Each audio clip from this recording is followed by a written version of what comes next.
Серные пещеры, серный слайм, гейзер, архетип взрывной. Существует всего 9 архетипов.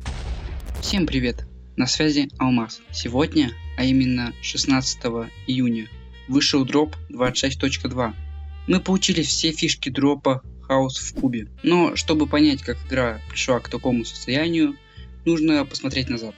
В этом ролике вы узнаете все, через что прошел этот дроп. От первого шокирующего анонса на весеннем Minecraft Live 2026 до последних технических правок в пре-релизах. Мы разберем абсолютно все, от геймплейных изменений, которые заметил каждый, до тех самых невидимых технических обновлений, которые кардинально поменяли движок игры. Чтобы вы поняли, какую большую работу проделает Mojang, исправляя еще старый код Маркуса Персона. Там правда куча всего, о чем обычно умалчивают в подобных разборах, поэтому я постараюсь разобрать все досконально. Чтобы вам было удобно, я разбил этот ролик на тайм-коды. Сначала мы пройдемся по самому важному в каждом снапшоте, чтобы вспомнить, что добавили в этом дропе, например, разбор архетипов серных слаймов. После этого полный разбор технической части. Мы посмотрим на все исправленные баги, разберем каждое изменение, каждую строчку в логах простым языком. Пройдемся по всем событиям Minecraft в этот период разработки. От снапшотов, таких всего 8, к пре-релизам. На момент создания ролика таких 6. Я надеюсь, вы готовы. Будет интересно. Начинаем с весеннего Minecraft Live. Нет, чуток ранее, перед лайвом. Да, прогревы. Это исток дропа 26.2. Началось все 19 марта. Разработчики на разных платформах опубликовали намеки. В Instagram появилось изображение блюдца, а в Твиттере показали двух слаймов, обычного и магму-логу. В TikTok и YouTube Shorts выложили странное видео, где игроки смотрят за каким-то объектом и слышны странные хлюпающие звуки. А в сообществе YouTube Mojang запустили голосование с довольно необычным вопросом: какой блок вы бы съели? На выбор дали синий лед, шерсть, доски дуба и булыжник. Это все довольно запутанно. К тому же через день Mojang в своем TikTok аккаунте опубликовали видео, где один из сотрудников Mojang пытается разобрать, что значат все эти знаки.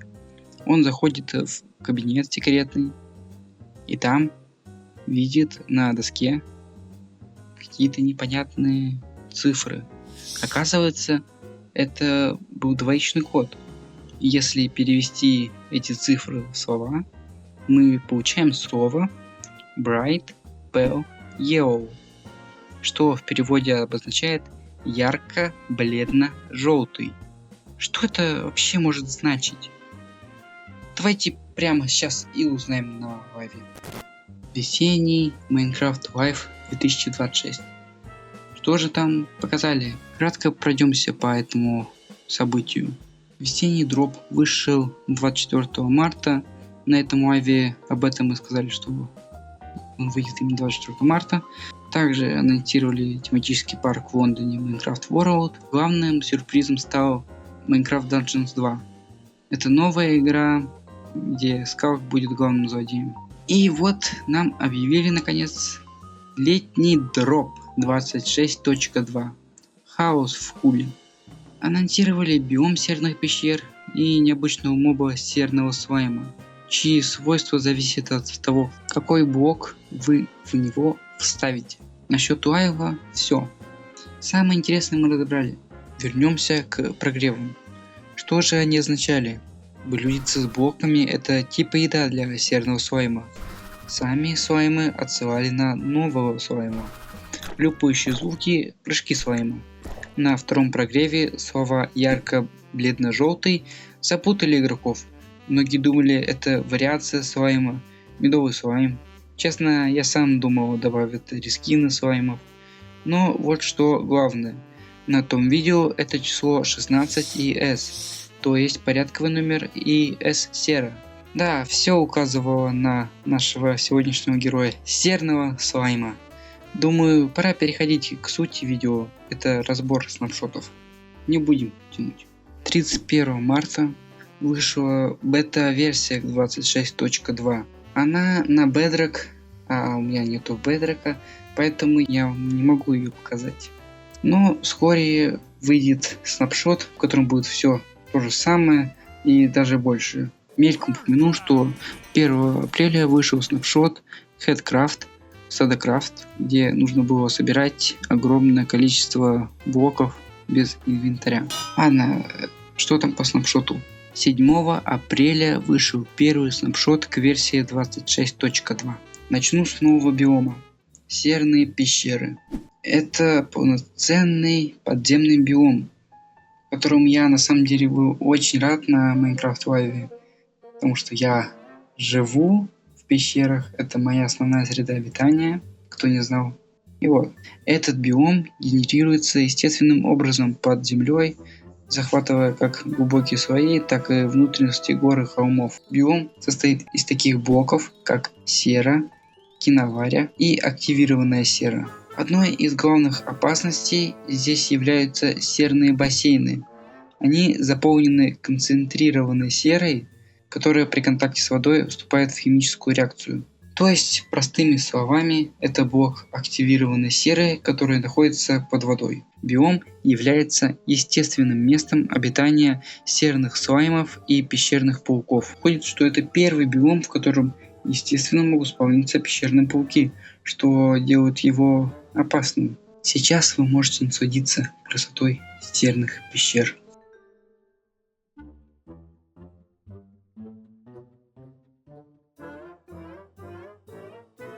Если вам интересно, как же найти серную пещеру, то все не так сложно, как кажется. На поверхности вы можете встретить маленькие серные метки. Это такие озерца, в которых есть блок магмы и активированная сера. Есть разные виды, от маленького до большого. И под такими вот метками внизу находится серная пещера. Вы сможете найти серную пещеру, даже не заходя далеко в пещеру. Благодаря серным пещерам у нас появились новые блоки. Это сера, киноваря, активированная сера. Начнем с первых двух. Это сера и киноваря. У них есть полированные варианты и кирпичная кладка. Также полный комплект вспомогательных элементов: плиты, лестницы, ограды. Вы их можете увидеть прямо на экране.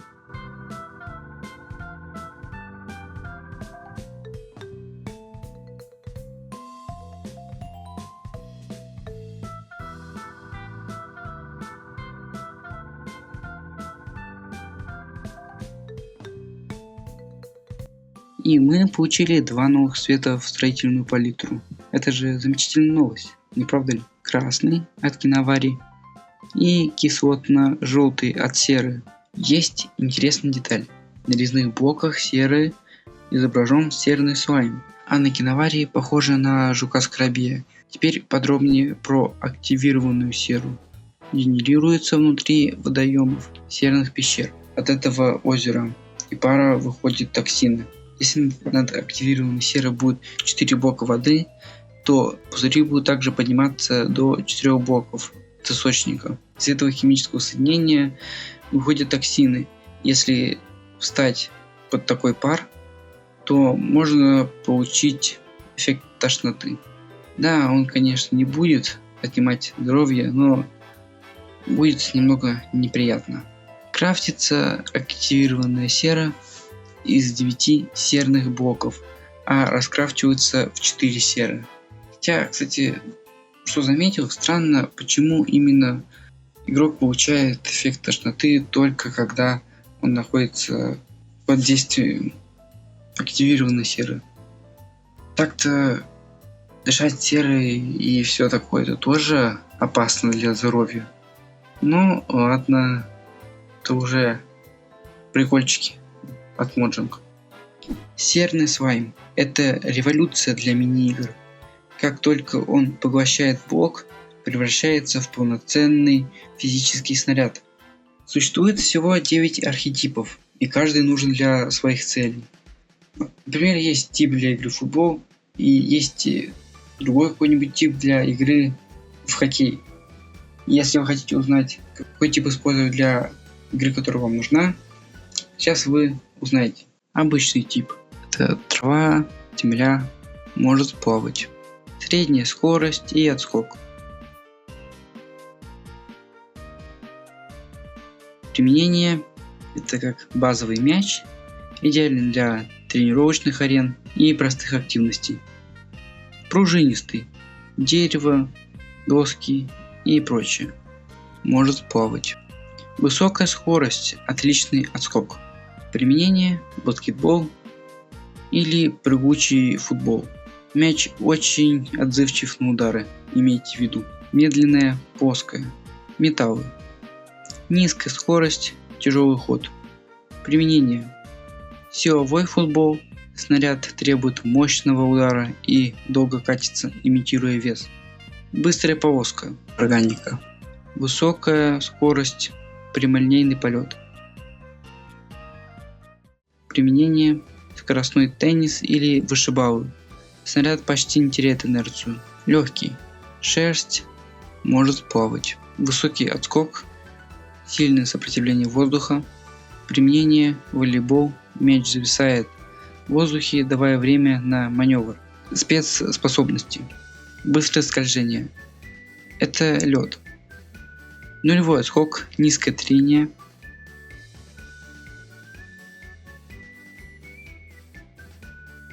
Применение: хоккей, идеальная шайба, которая скользит по полю, не отлетая от бортов. Медленное скольжение. Грибы. Низкая скорость, отсутствие отскока. Применение: бильярд или керлинг, для точного выцеливания и аккуратных пасов. Уникальные. Высокое сопротивление. Песок или почва душ. Очень медленное движение, вязкость. Применение: полоса препятствий. Снаряд нужно буквально толкать перед собой, преодолевая сопротивление. Липкость. Соты. Не отскакивает, фиксируется на поверхности. Применение: дартс или гольф. Мяч не отлетает, а прилипает в точку попадания. В обычном состоянии серный слайм ведет себя как обычный слайм. Но стоит кинуть ему блок, либо нажать ПКМ по нему блоком, и он поглощает блок, отключая свой искусственный интеллект. Он просто стоит на месте и ждет, пока вы ударите по нему. Ну, либо вы можете вернуть блок назад с помощью ножниц. Тогда серный слайм снова оживет. Также блок можно убрать с помощью раздатчиков, либо установить блок внутрь. Этот моб спавнится в серных пещерах. Серный куб будет следовать за игроком, который держит блок. Если вам интересно, как же размножаются серные кубы, то это происходит не слишком благоприятным путем. Для этого нужно убить серного куба, тогда он расщепится на два меньших серных куба. Жестоко, но механика как-никак интересная. Если вы задаете вопросом, можно ли засунуть блоки в маленьких серных кубов, то нет, они еще слишком маленькие, чтобы их мучить. Если уже хотите скорее получить взрослую особь серного слайма, то покормите малышей шариками слизи. Тогда они вырастут и станут большими и сильными, чтобы поглощать огромные блоки.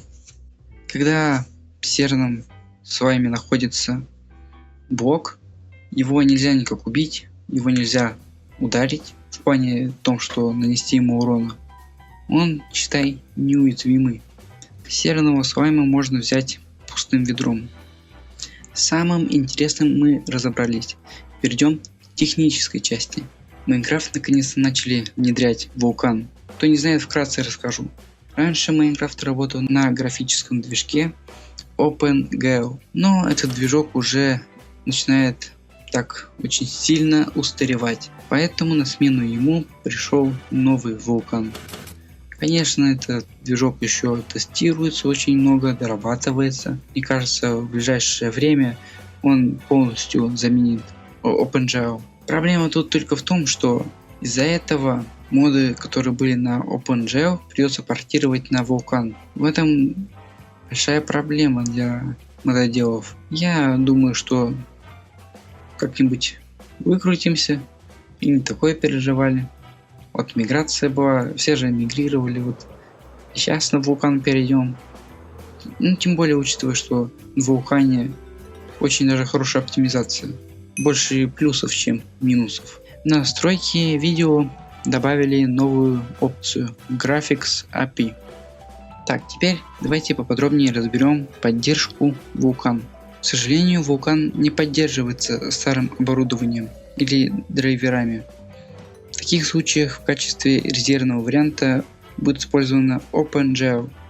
То есть, если вы никак не сможете использовать вулкан, вы можете снова вернуть старую добрую OpenGL.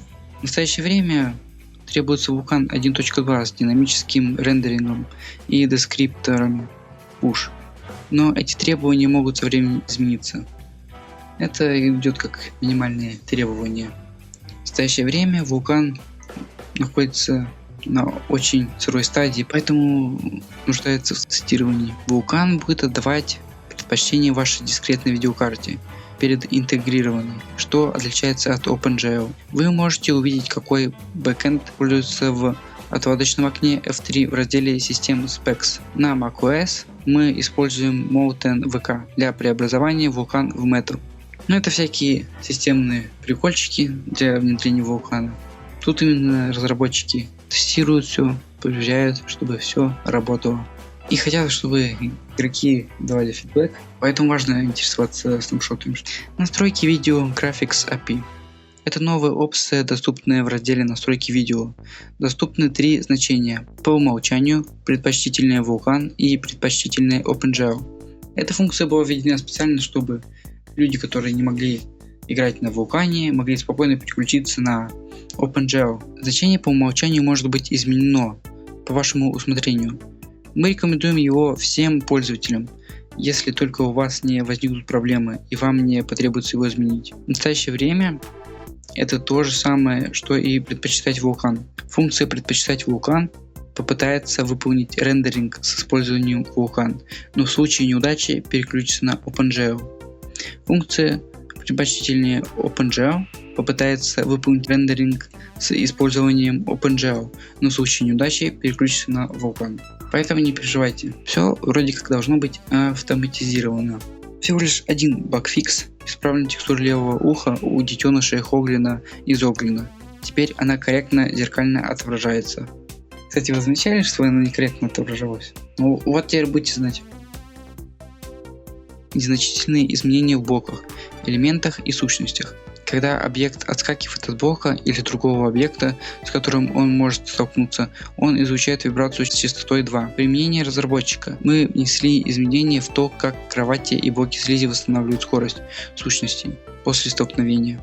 Например, когда сопротивление воздуха устраняется с помощью атрибута сущности, блоки слизи теперь будут корректно отталкивать мобов бесконечно. Это может повлиять на восприятие игроком упругости кровати и блоков слизи.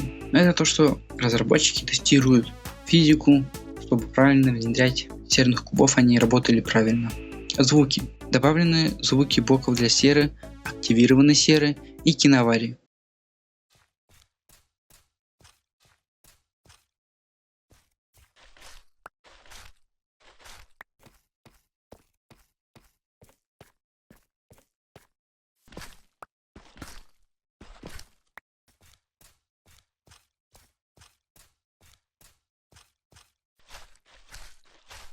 Добавлены звуки мобов для серного слайма и маленького серного слайма.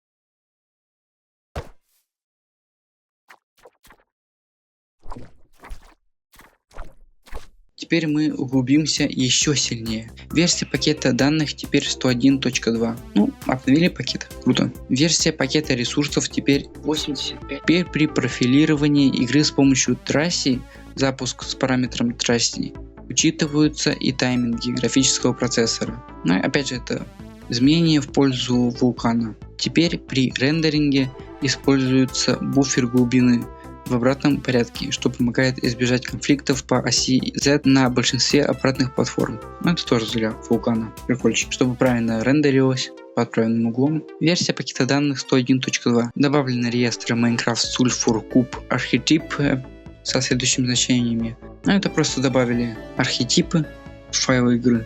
Ничего особо интересного. Формат ввода объекта с полями. Items – метка предмета, содержащая все предметы, которые можно использовать для скармливания серных кубов этого архетипа. Плавучесть – логическое значение, указывающее, плавает ли серный куб этого архетипа в жидкостях. Атрибут Modifiers – список объектов с полями. Атрибут для изменения ID – уникальный идентификатор модификатора сумма, величина, на которую изменяется атрибут. Операция – как изменится атрибут один из следующих. Add value, add multiplayer base или add multiplayer total. Это атрибуты, то как будет работать сам серный слайм. В плане можно будет, получается, как я понял, задать серному слайму, который у него архетип, который не может плавать, а можем этот архетип изменить так, чтобы он мог плавать. Ну и опять же так вкратце менять серному слайму по-разному, чтобы он работал. Команды. При предоставлении или отмене нескольких улучшений в выводе команды теперь будет отображаться, сколько улучшений изменили свое состояние у всех игроков. При предоставлении или отмене улучшений или критериев для нескольких игроков в выводе команды теперь будет отображаться количество игроков, которым были применены изменения. Эти изменения направлены на то, чтобы консоль и чат стали информативнее. Игроки видят сразу результат своих действий, не гадая, сработала команда или нет. Это для хоста серверов сделано, потому что серные кубы для мультиплеера и туда-сюда. Атрибуты. Добавлен Minecraft упругость. Добавлен Minecraft Reaction Modifier. Это для упругости. Это трение. Насколько будет серный слайм катиться от 0 до 1. Так как я понимаю, все команды для серных слаймов, чтобы с ним можно было играться. Minecraft Drag Modifier. Сопротивление воздуха. Насколько будет серный слайм тормозить от воздуха, как будто бы. Это все для серных слаймов и физики. Также разработчики добавили серного слайма не просто как моба, а как интерфейс для физических экспериментов. Теперь через пакеты данных Sulfur Cube архетип можно прописать для любого блока свои физические константы. Это если вам не нравится, как работает какой-то серный слайм, вы можете переписать его под себя. Есть также команда, которая может спавнить серного куба именно с поглощенным. Добавлено поле Base Block, составление блока, описывающий блок, образующее основание сталактита и сталагмита.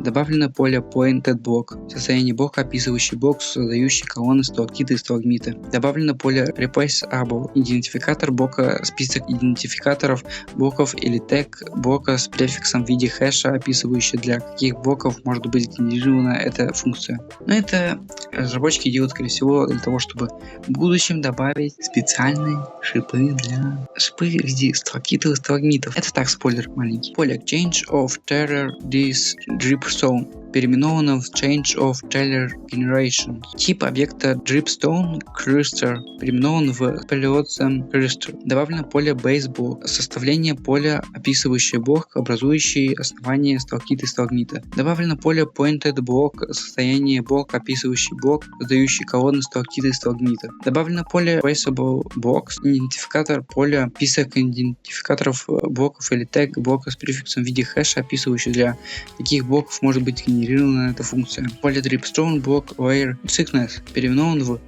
Paleocene Blocks Layers Thickness. Поле Change of Dripstone Column at Max Distance from Center переименовано в Change of Paleocene at Max Distance from Center. Поле Max Distance from Edge Change of Dripstone Showroom переименовано в Max Distance from Edge Alpha Sin Change of Paleocene. Это ужас. Опять же, как я говорил, что это все нужно для того, чтобы внедрить потом кое-какие прикольчики. Так это, скорее всего, просто для удобства. Можно переименовали эти команды всякие свои там. В файлах игры там это, чтобы удобнее было. Ну, это нас особо так-то не касается. Скорректированный тип элемента Voyage Dripstone. Добавлено поле Replaceable Box. Идентификатор блока, список идентификаторов блоков или тег блока с префиксом в виде кэша, описывающий, для каких блоков может быть генерирована эта функция. Добавлен шумовой градиент. Правило поверхности заменяет блоки на основе указанного списка шума с градиентом. Добавили, скорее всего, чтобы серные пещеры генерировались, чтобы они красиво были. Идентификатор шума, шум для выборки. Градиент. Не пустой список объектов с полями, список которых используется для выборки на основе значений шума. Состояние не обязательно. Состояние блока, который нужно выбрать по этому индексу. Если это поле не определено, правило поверхности не будет заменять ни один блок при выборке этой записи. Добавлен последовательность. Тип функции генерирует список размещенных объектов в порядке их следствия. Если какой-либо объект в списке не размещен, следующие объекты также будут пропущены. Формат объекта с полями. Features. Список размещенных объектов или тег размещенного объекта с префиксом хэша.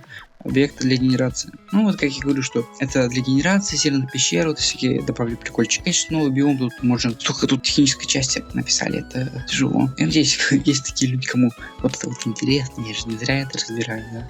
Вам не только интересно, что вот добавили серного слайма, пещеры. Добавлен шаблон, тип функции. Задает один шаблон, случайно выбранный из заданного взвешенного списка идентификаторов.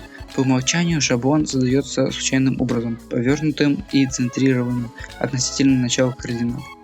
Формат объект с полями. Шаблоны, взвешенный список элементов, шаблоны, структуры. Каждый элемент шаблона структуры состоит из идентификатора и списка вращений, из которых случайным образом выбирается значение. ID идентификатора шаблона, повороты, не обязательно список поворотов, можно выбрать и применить к этому шаблону, если он выбран. Допустимое значение non-clockwise 90, 180 counter-clockwise 90. Если не указано иное, по умолчанию используются все допустимые значения. Типы измерений. Теперь поле InfiniBurn, помимо тега, принимает также идентификатор и список идентификаторов. Настроены функции Minecraft Geode. В разделе блоки конфигурации функция поля Cannot Replace и Invalid Box. Теперь помимо тега принимают также идентификаторы и списки идентификаторов. Minecraft Root System. Конфигурации функции поля Root Replaceable. Теперь помимо тега принимает также идентификатор или список идентификаторов. Vegetation Patch. В поле, заменяемом в конфигурации функции, теперь помимо тега применяется также идентификатор или список идентификаторов. Minecraft Waterworld Vegetation Patch. В поле, заменяемом в конфигурации функции, теперь помимо тега применяется также идентификатор и список идентификаторов. Структурные процессоры Minecraft Protected Box. Теперь поле значения применяет не только тег, но и идентификатор или список идентификаторов. Теги блоков. А теги это как получается? Это может они там файлы своих ищут теги. Вот интересно. Добавлен SuperSS Bonds.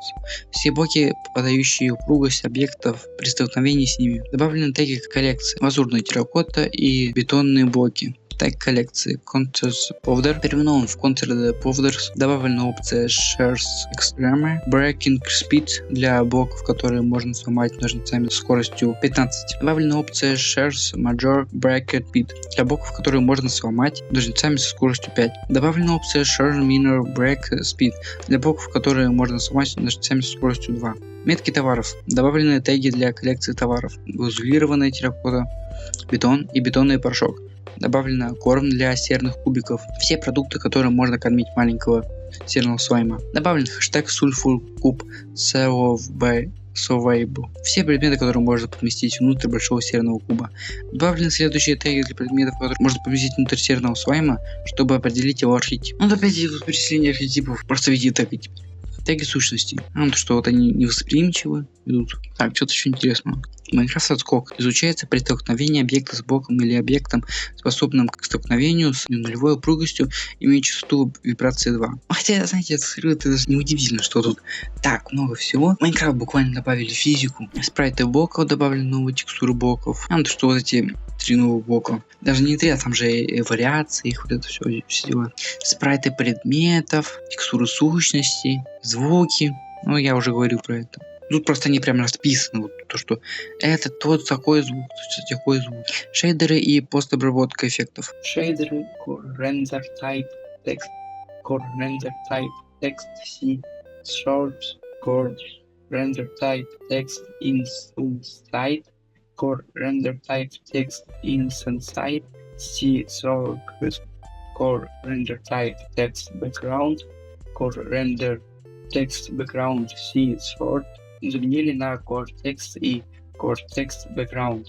Вариант теперь управляется с помощью шейдерных определений is GUI, is scene, sort и is grows color. Мы снова возвращаемся к багам. Тут их сколько? Ну все, баги остались. Ну, название бага, я думаю, зачитывать не буду просто. В отводочном окне оба значка мобов Ambient и Totally отображаются как то, что, наверное, сокращенная версия и из-за этого можно запутаться.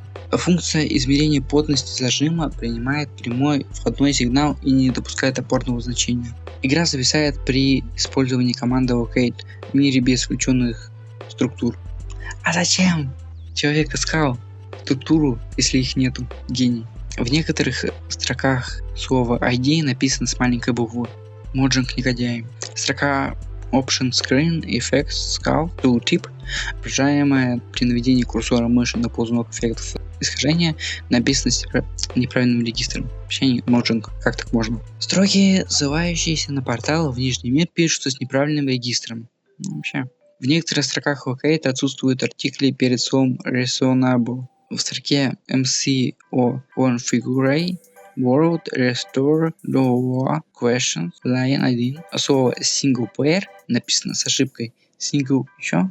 В чем ошибка? Покажи. Из того, что там не слито написано, это уже ошибка. Ладно. В строке Options Directional Audio on Tooltip отсутствует дефис между словами HRTF и Compatible. В строке Command File отсутствует союз. Безграмотный моджинг. В строке Adventure Story Enter the End Distractions отсутствует запятая в конце строки. В некоторых меню для жалоб и наказания игроков заголовки написаны с неправильной заглавной буквы. Тоже это перевели вот эти формулировки тоже. Кнопкой «Я знаю, что делаю» написано с неправильной заглавной буквы. В строках, описывающих правила игры по преобразованию воды и лавы, отсутствуют запятые. В строке Option of Server Think Tooltip отсутствует запятая. В строке Pack File Title отсутствует артикль и слово pack. Всегда пишется во множественном числе. В строке Build to Hide отсутствует артикль перед союзом hate. В строке MCO Configure World Live Versions Line 1 отсутствует запятая. Строки, содержащие термин Safe Mode, пишутся с непосредственным регистром. Опа, интересно что-то походу. Дельфины не сходят с вагонеток при поезде по рельсам активатора. Подождите, а что? Если моб на вагонетке по рельсам активатора, то он должен сходить? Вот интересный факт вам, я не знал. Водоводный туман неправильно отображался на малых расстояниях прорисовки. В строке Option Texture Featuring Request to Tip отсутствует дефис между словами Shader и Basset. В строке Options Texture Filtering Anisotropic to Tip отсутствует дефис между словами Hardware и Basset. Анимационные эффекты смерти дракона края отображаются на фоне надетой брони. Как он там отображается? С помощью команд можно заставить мобов выглядеть так, будто они умирают, хотя на самом деле это не так. А в чем проблема? Это как будто бы фича, не баг даже. Прикольно же. Действие телепортации к игроку в режиме наблюдателя обновляет список допустимых целей только после того, как у наблюдателя скрыто. Костры замедляют работу пчел. Так правильно же? Ну они же как дым мешают. Ну ладно. Кубические функции заглаживания Безье иногда выдают неверное значение. Переход уровня блочного освещения с 1 на 0 под ночным небом происходит неплавно при включенной функции плавное освещение. Так, ну все, победа. Мы уже забрали этот огромный первый снапшот. Там столько этих нововведений, я не могу. Переходим ко второму снапшоту. Второй снапшот к версии 26.2 вышел 9 апреля. И что же нам там изменили или добавили? Теперь при нажатии F3 будет отображаться тип используемого режима, а не только синхронизация. Как я понял, это связано с тем, что показывается в F3 откладке. Этот снапшот не особо был большой на всякие нововведения, поэтому переходим снова к техчасти. Дальше у нас исправление багов. Дельфин мог утонуть на суше, даже если игрок не грузит чанки. Что странно, как вы понимаете, потому что если чанки не грузит, то там ничего не должно происходить. Игра полностью не закрывалась после выхода из игры. Запуск игры с несовместимыми ресурс-паками или шейдерами приводил к зависанию. Сейчас зависание должно быть меньше. Шейдеры грузились только на Vulkan, теперь они будут грузиться и на OpenGL. Vulkan мог препятствовать запуску игры и приводил к сбоям, что неудивительно, только что считай внедрили. Игра могла случайно вылететь. Параметр эксклюзивный полноэкранный режим не работал с Vulkan. Мир 26.1 на 26.2 стал грузиться быстрее. Вот и все. Переходим к следующему снапшоту. Третий снапшот к версии 26.2 вышел 14 апреля. Только вот что странно. Обычно снапшоты выходят по вторникам. Раньше по средам выходили, сейчас вторник уже. И странно, конечно, что он вышел не во вторник, а в четверг. Помните, в технических изменениях в первом снапшоте были изменения про сталактиты и сталагмиты. Так вот, это все было к тому, чтобы добавить шипы, серные шипы в этом снапшоте. Да, теперь они будут появляться в серных пещерах. Это новый блок, который естественным образом генерируется на серных блоках в биоме серных пещер. При размещении на потолке образуется сталактит, а при размещении на полу сталагмит. Могут соединяться, образуя более длинные сталактиты и сталагмиты. Сталактиты и сталагмиты сливаются, если их вершины находятся рядом. Если вы не хотите, чтобы они срослись, просто нажмите Shift во время размещения. Сталагмиты сломаются, если они не прикреплены к чему-либо снизу. Сталактиты оседают, если не прикреплены к чему-либо сверху. Удар падающим сталактитом очень болезненный, не острый. Не зря же шипами называют. Брошенные трезубцы ломают серный шип. Помните, что в прошлом снапшоте можно было перекрафчивать блок активированной серы? Так вот, теперь уже нельзя, забудьте. Навели текстуры для следующих блоков: выточенная сера, полированная сера, серные кирпичи, киноварь, выточенная киноварь, киноварные кирпичи, полированная киноварь.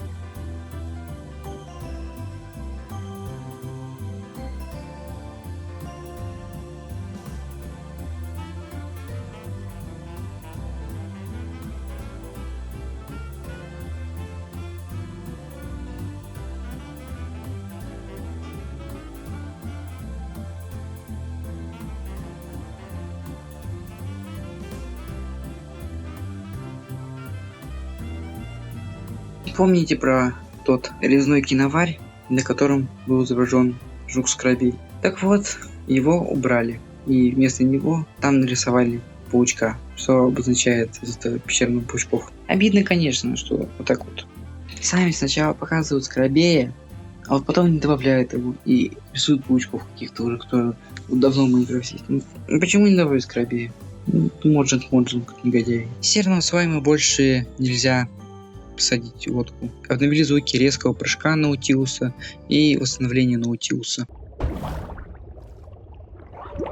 А теперь переходим снова к волшебным техническим изменениям. Ура! Версия пакета данных теперь 102.0. Версия пакета ресурсов теперь 86.0. Версия пакета данных 102.0. Данные о блочных сущностей. Объект GraphBet блок был удален. Формат предиктов сущности изменился. Вместо структуры с множеством необязательных полей теперь используется структура, похожая на карты компонентов данных. Ранее поле эффекта был необязательным. Эта версия она стала элементом подпредикта, подобным компоненту. Раньше можно было без эффекта, а сейчас вот эффект нужен. Обязательно писать. Основные функциональные изменения заключаются в следующем. Теперь все ключи в предиктах сущности являются идентификаторами, поскольку идентификаторы можно записывать без указания пространства имен. По умолчанию используется пространство имен Minecraft. Существующие имена полей останутся действительными. Исключение тип поля был переименован в Entity Type. Теперь нераспознанные компоненты подпредиктов склоняются ранее известным поля игнорировались. Существующие подпредикты, специфичные для каждого типа данных, переименованы и перемещены на верхний уровень. Про освещение, рыбалку, игрока, рейд, овсу, слайма и серного куба. Minecraft Fishing Hook, это рыбалка, переименовали теперь в... Надо, чтобы Minecraft понял тебя при описании команды. Надо написать Minecraft Type Specific Fishing Hook. Minecraft Slime заменено на Minecraft Cube Mob. поскольку теперь в дополнение к слизням и магмовым кубам добавлены серные слаймы. Честно говоря, не хуже первого снапшота. Сейчас будем тут сидеть и разбирать все это дело. Добавлен Minecraft Entity Tags. Сущность под предиктом. Этот предикт соответствует тегам сущностей. Тег заданным с помощью команды tag. Поля any, off, необязательный список строк. Если он присутствует, соответствующий объект должен иметь хотя бы один из перечисленных тегов. Off. Необязательный список строк. Если он присутствует, соответствующий объект должен содержать все перечисленные теги. None-of. Необязательный список строк. Если он присутствует у соответствующего объекта ни одного из перечисленных тегов. Особенности надземного мира. Корректированный тип объекта озера. Добавлено поле Can Place Feature. Предикт блока, описывающий, на каких блоках можно размещать этот объект. Добавлено поле Can Replace with Air or Fluid. Предикт блока, описывающий, какие блоки эта функция может заменить воздухом или предоставленным блоком жидкости. Ну, для команд всяких вот, то, что поменяли. Более профессионально сделали, что ли? Да, не знаю. Для меня все это как-то сложновато. Надо разбираться. Добавлено поле Can Replace with Bar. Предикт блока, описывающий, какие блоки эта функция может заменить предоставленным блоком барьером. Теги блоков. Добавлен хэштег Speleothems для блоков, являющихся сталактитами и сталагмитами, таких как обычные и серные шипы. Пакет ресурсов версии 86.0. Спрайты блоков добавлены новые текстуры. Теперь кровать использует блочные модели текстуры, заменяя color, название цвета, соответствующей кровати. Например, блок Bed Head North стало блок Color Bed Food East. Что такое? Спрайты предметов. Добавлены новые спрайты предметов. Модели предметов. Специальная модель типа кровать из Minecraft была удалена. То что вот удалили просто кровать, и сейчас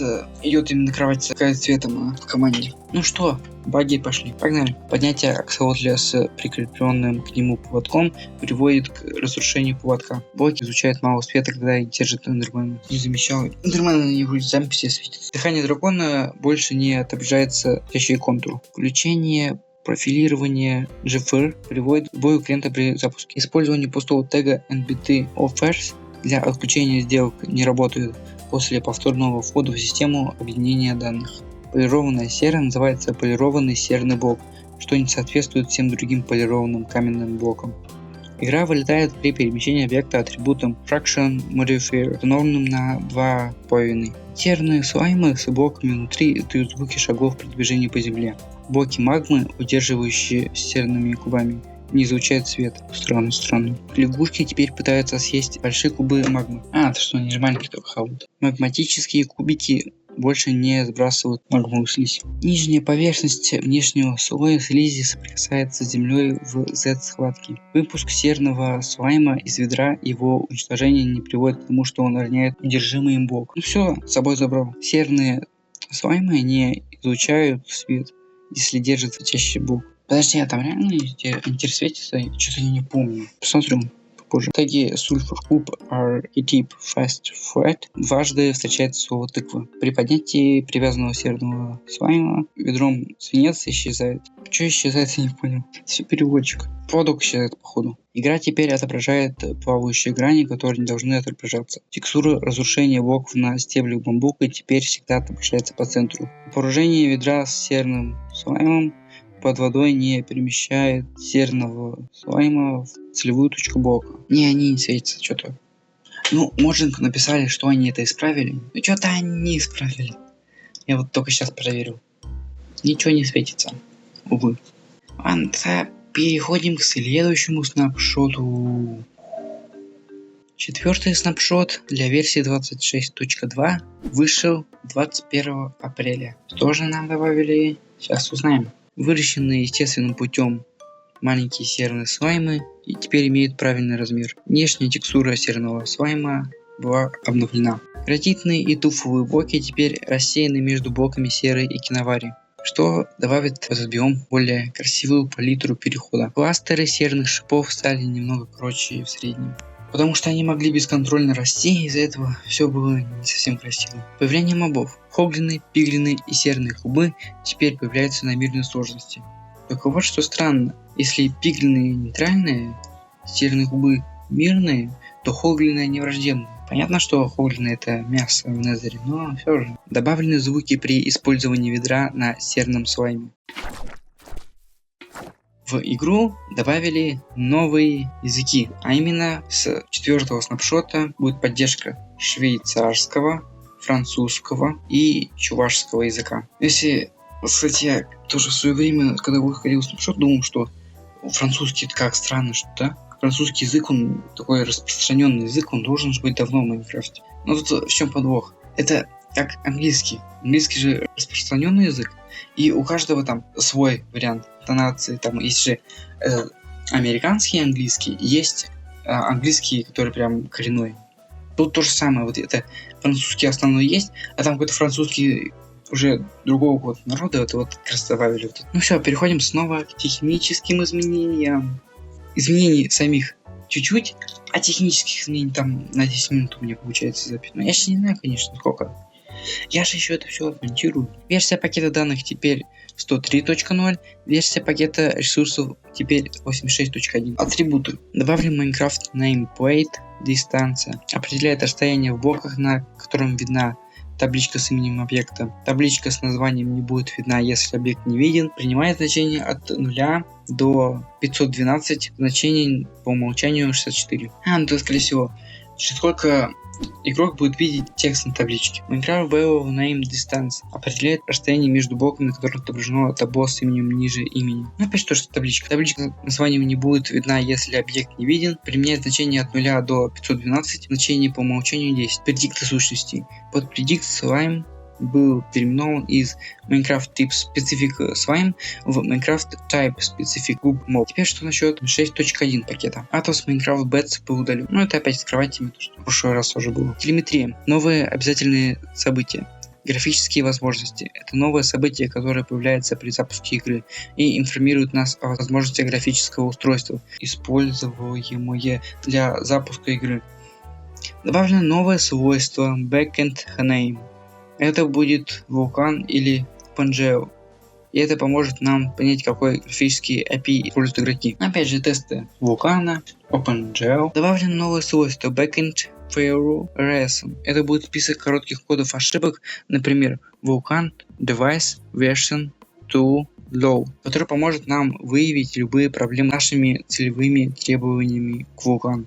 Добавлено новое свойство Backend Failure Message. Это будет короткое и расплывчатое сообщение, например, не удалось найти расширенные поверхности платформы GFV, что поможет нам сузить круг проблем, если у игроков возникнет неполадки при работе с вулканом. Хотят по максимуму вулкан до идеала довести. Добавлено новое свойство Backend Firewall Missing Capability. Это будет список отсутствующих возможностей вулкан. Например, вулкан Core 1.2, Cache Dynamic Rendering G, который поможет нам понять, какие возможности потребуются игрокам для использования вулкана. Исправление багов. Пиглины и хоглины не могут появляться естественным образом на мирном уровне сложности. При использовании колесика мыши для переключения между заброшенными удочками на короткое время отображаются текстуры незаброшенной удочки в режиме от первого лица. Использование команды «Убить» на одном из кристаллов края, используемых для возрождения дракона края, больше не прерывает последовательное возрождение. Подождите, типа они никогда не спрашивают, что наоборот это прерывает или это не прерывает.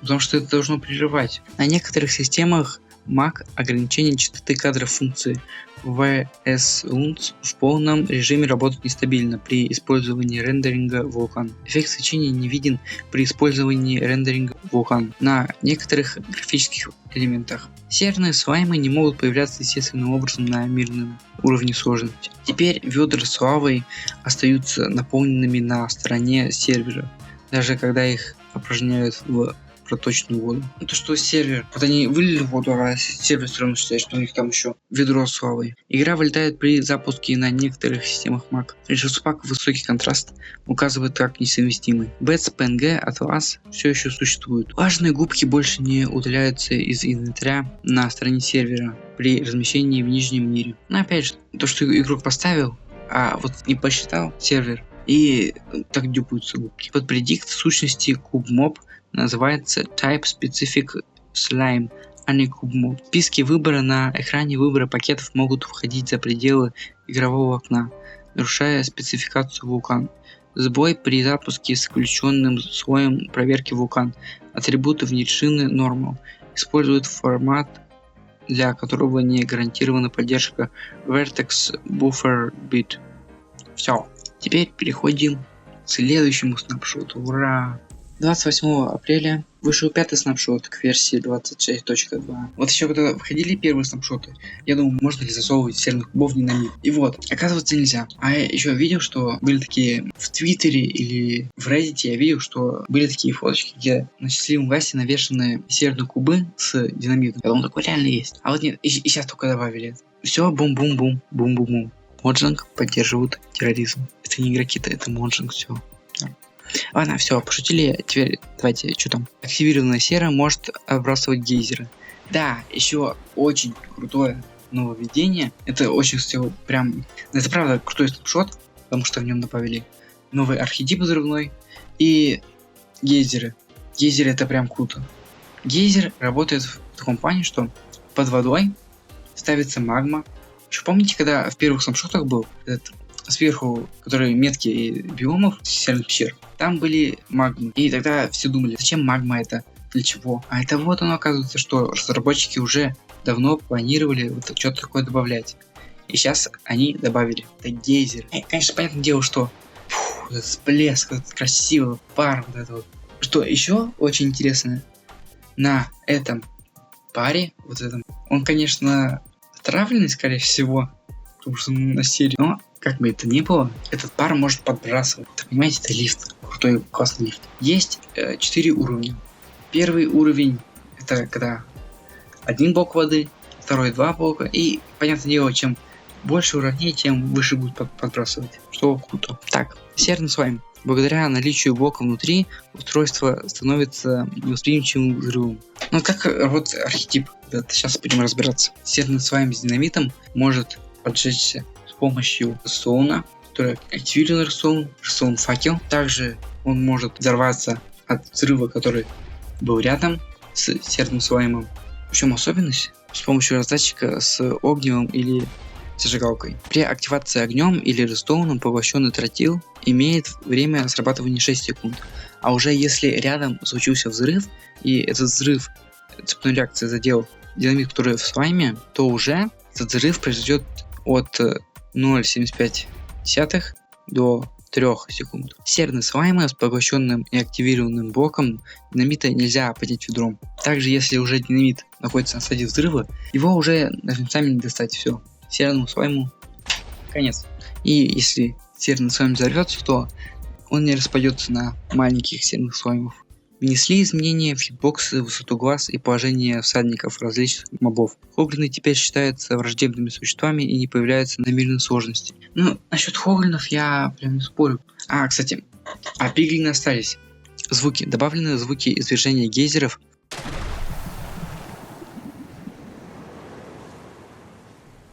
Серные шипы теперь обладают уникальными звуковыми эффектами.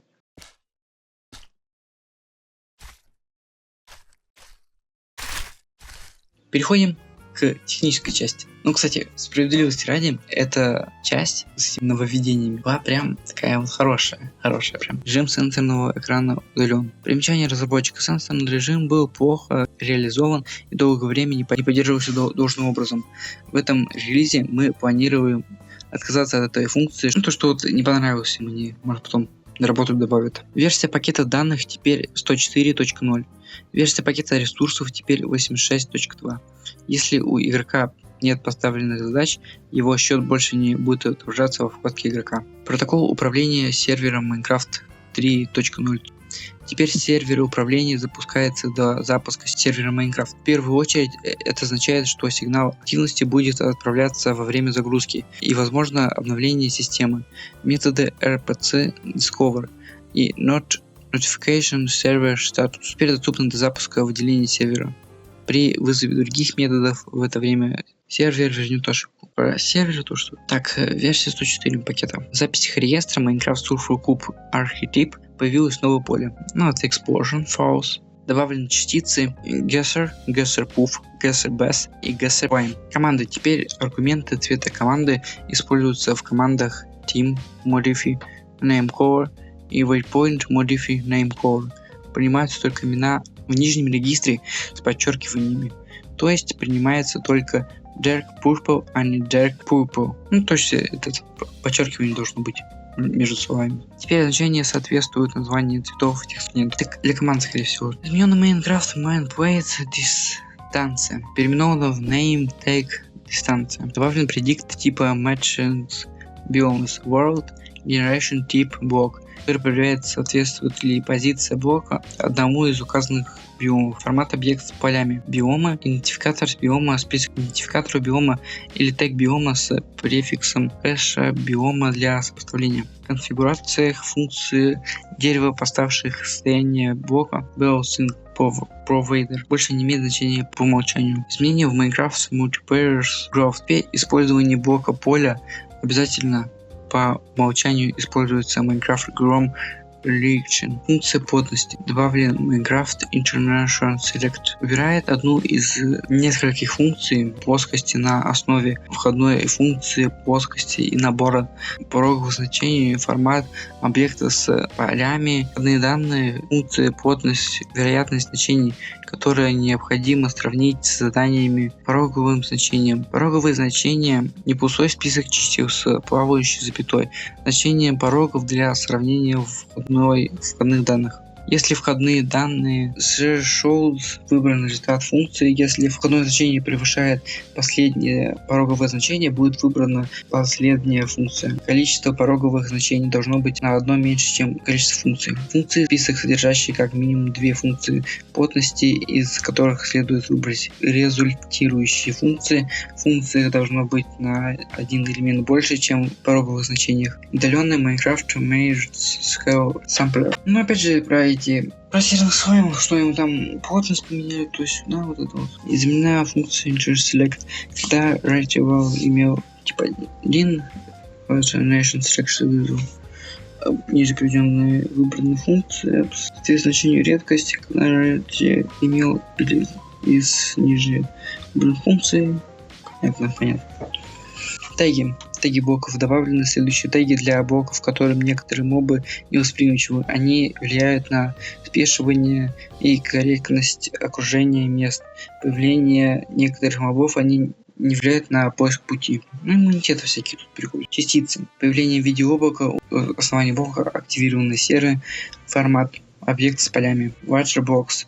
Положительное целое число масштабирует размер частицы и ее импульсный импульс. Burst Impulsal Bus. Число с плавающей запятой масштабирует начальный импульс импульса. Добавлен Minecraft Gears Spoof. Облако у основания извлекающего блока активирован серый. Формат объект с полями. Larger Box. Положительное целое число масштабирует размер частицы и ее импульсивный импульс. Burst Impulse Bus. Число с плавающей запятой масштабирует начальный импульс импульса. Это частички всякие для серверного слайма, который взрывается для гейзера. Скорее больше для гейзера. Добавлен Minecraft Gears Prime. Появление в виде входящего сообщения. Поток извергающим блоком. Действующий серый. Формат объекта с полями. Larger Box. Положительное целое число масштабирует размер частицы и ее импульс. Minecraft Geyser. Частицы излучают, которые порождают частицы Geyser Base, Geyser Puff и Geyser Prime. Над извергающим блоком едкой серы. Над объект с полями. Waterbox. Положительное целое число масштабирует размер частицы и ее импульс. Среда тестирования игр. Дает сложные тестовые среды игры. Поля. Сложность. Идентификатор. Сложности для установки. Один из вариантов мирный, легкий, нормально, сложный. Пакет ресурса 86.2. Звуки. Вот звуки, частицы, то, что добавили для гейзера. Баги. Что по багам? Активация раздатчика с яйцом призыва враждебных мобов на мирном уровне сложности приводит к тому, что яйцо расходуется и воспроизводится звук. Так правильно. А что не так? Рост куриных жокеев немного не соответствует действительности. Джоки. Положение сидящего на детях хоглинов слишком низкое. Тогда для цели таблички результатов установлен режим отображения Bell Name. Все переименованные сущности без счета отображаются со счетом 0. Селекторы целей с появляющим аргументом команды обрабатываются непосредственно в зависимости от порядка аргументов. Скидка, предоставляемая лучниками при обмене стрел с наконечниками, снижает стоимость стрел, а не стоимость изумрудов. Жители зомби меняют биомы после лечения. Размещение серверных источников с помощью команды place не обновляет затронутые блоки. Использование команды drop несколькими игроками указывает одного и того же игрока со всех сообщениях об успешном выполнении. Части блоков иногда становятся невидимыми до определения. Рука игрока размахивает при неудачной попытке использовать яйцо призыва в режиме мирный. Сообщение об ошибке выдает команда Difficult, не использует приведенное название уровня сложности. Искусственный интеллект скелетов ломается при подборе любого предмета. В игре непосредственно упоминаются именно бирки и таблички с именами. Теперь приоритет отдается удалению оксидов и вощенных медных блоков, а не скобления воска. Теперь монстры появляются независимо от правил игры появления монстров. Все, победа. Переходим к следующему снапшоту. Шестой снапшот к версии 26.2 вышел 5 мая. И, как заверяет Mojang, это последнее нововведение в дропе Хаос в кубе. Посмотрим, что же нам добавили. Это новый архетип. Угадайте какой? Барабанная дробь. Горячий серный куб. Да, теперь в серный куб можно запихнуть магму. Круто. И еще добавили не только горячий архетип, еще добавили медленный прыгающий. Что же это за архетипы такие? Интересно очень. Давайте начнем с медленного. У архетипа медленный отскок, низкая скорость, высокая упругость, среднее трение и среднее сопротивление воздуха. Используется при впитывании каменных блоков. Теперь самое интересное. Горячий архетип. Те же свойства, что и обычный, но наносит урон объектам при контакте, как и магмовый блок. Используется при поглощении магматических блоков. Теперь с помощью этого архетипа можно играть в горячую картошку. В плане игрок подошел, ударил серного слайма, получил урон, и потом другой игрок также ударяет, и вот так кто быстрее погибнет в таком плане. Новое достижение. Ой-ой. Появляется, если серный куб поглощает динамит. Полностью переработали дизайн всех поверхностей в районе серных пещер. Это те самые метки. Они больше стали, и они прям красивее стали на самом деле. Биом серных пещер реже образуется под океанами, холмами или горами. Серные пещеры больше не образуются из пластов туфа и гранита. Все же отказались от идеи. Благодаря отзывам игроков мы решили вернуть прежний режим генерации туфа и гранита в серных пещерах и увеличить генерацию серы, чтобы повысить вероятность появления луж. Серные шипы остались без изменений. Активированная сера. Извержение гейзеров в начале и в конце процесса сопровождаются игровыми событиями, которые могут быть обнаружены скалком. Это скалк-сенсор, который улавливает звуки. Обновили звуки извержения серного гейзера.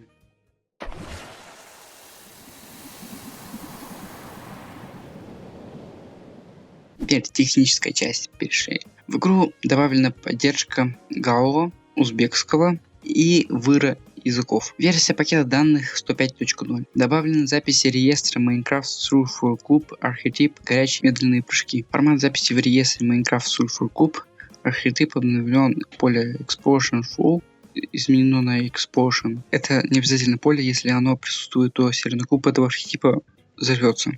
False положительное, целое число время срабатывания предохранителя, мощность, а не отрицательное целое число мощности взрыва. Chaos Fire. Магическое значение, указывающее, вызывает ли взрыв пожар. Добавлено поле Contact Damage. Это для горячего типа. Необязательное поле, если оно присутствует в серных куб этого архетипа, будет наносить урон существенно при контакте с ними. Amount. Неотрицательное число с плавающей запятой увеличено запятой величиной нанесенного урона. Тип повреждений. Attribute to source. Магическое значение, указывающее, относится ли повреждение к серному слайму. Добавлено Knockback Modifier. Поле, содержащее различные поля модификации для величины и направления отбрасывания от серных кубов. Horizontal Powers. Число с плавающей запятой, представляющей горизонтальную силу отбрасывания. Vertical Powers. Число с плавающей запятой, представляющее вертикальную силу отбрасывания. Удален тег Hard by Timestamp из списка живых сущностей. Вместо него следует использовать Since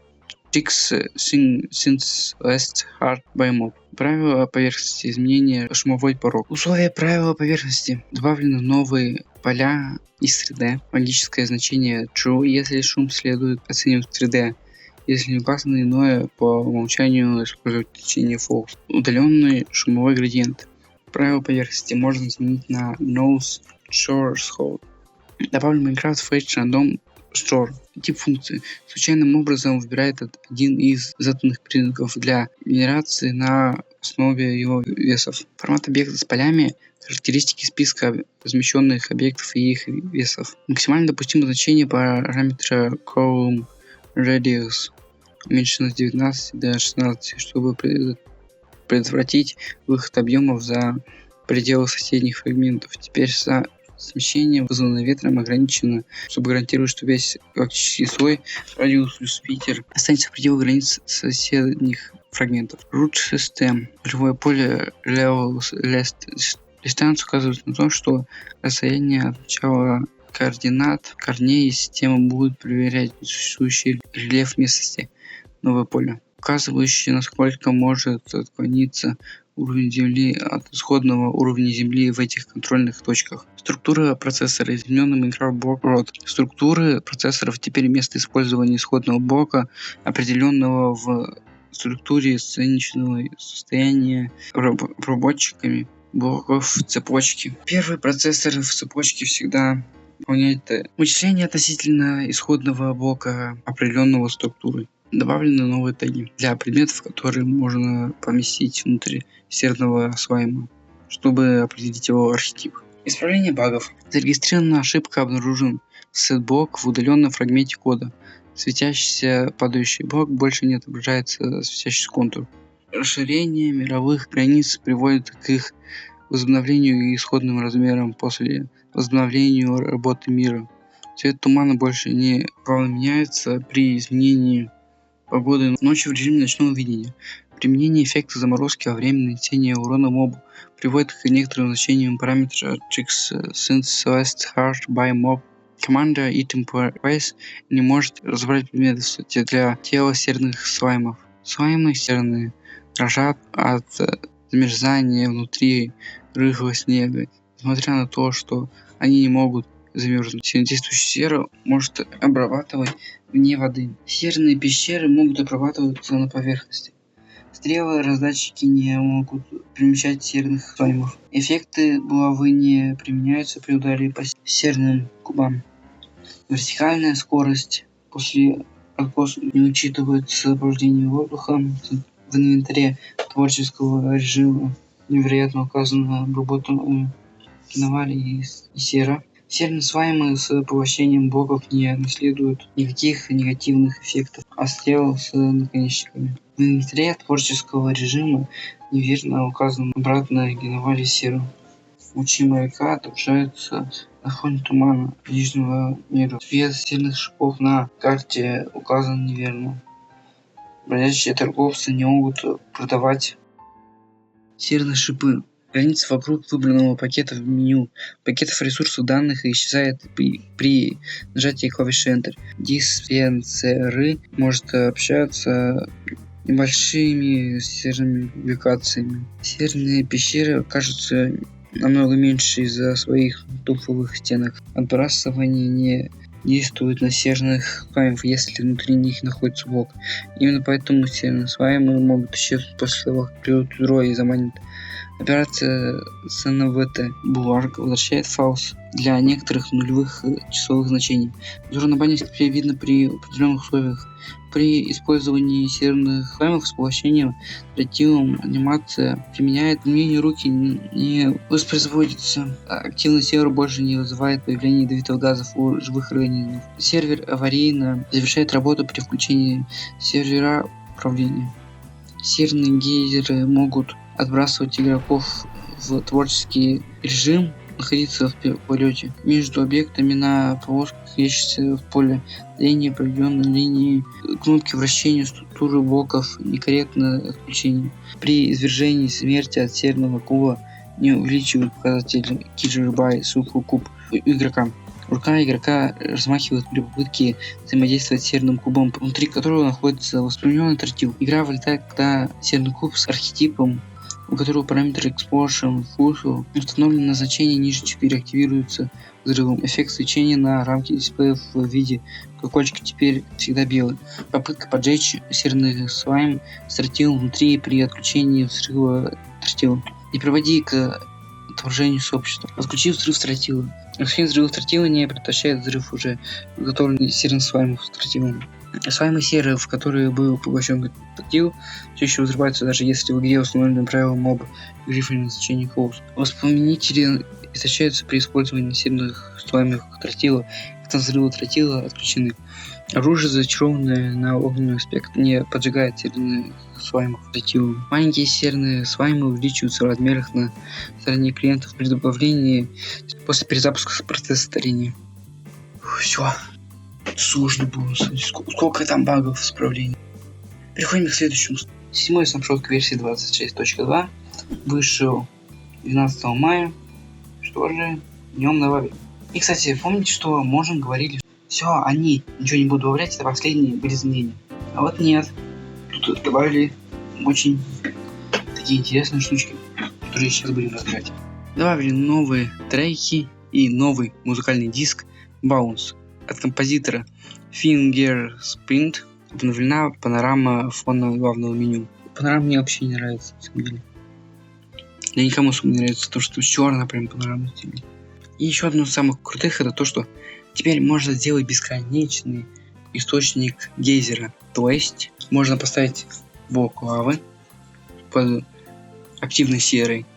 Начнется извержение. И оно так будет длиться вечно. Это для декора и лифтов всяких. Прям круто, классно. Добавили список друзей, а именно систему peer-to-peer. Это, знаете, на самом деле, вроде бы и хорошо, а вроде бы это на поверхности было, серьезно.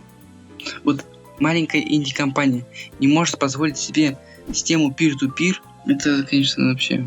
Вот уже сколько времени уже существуют всякие essential моды, которые добавляют эту систему peer-to-peer.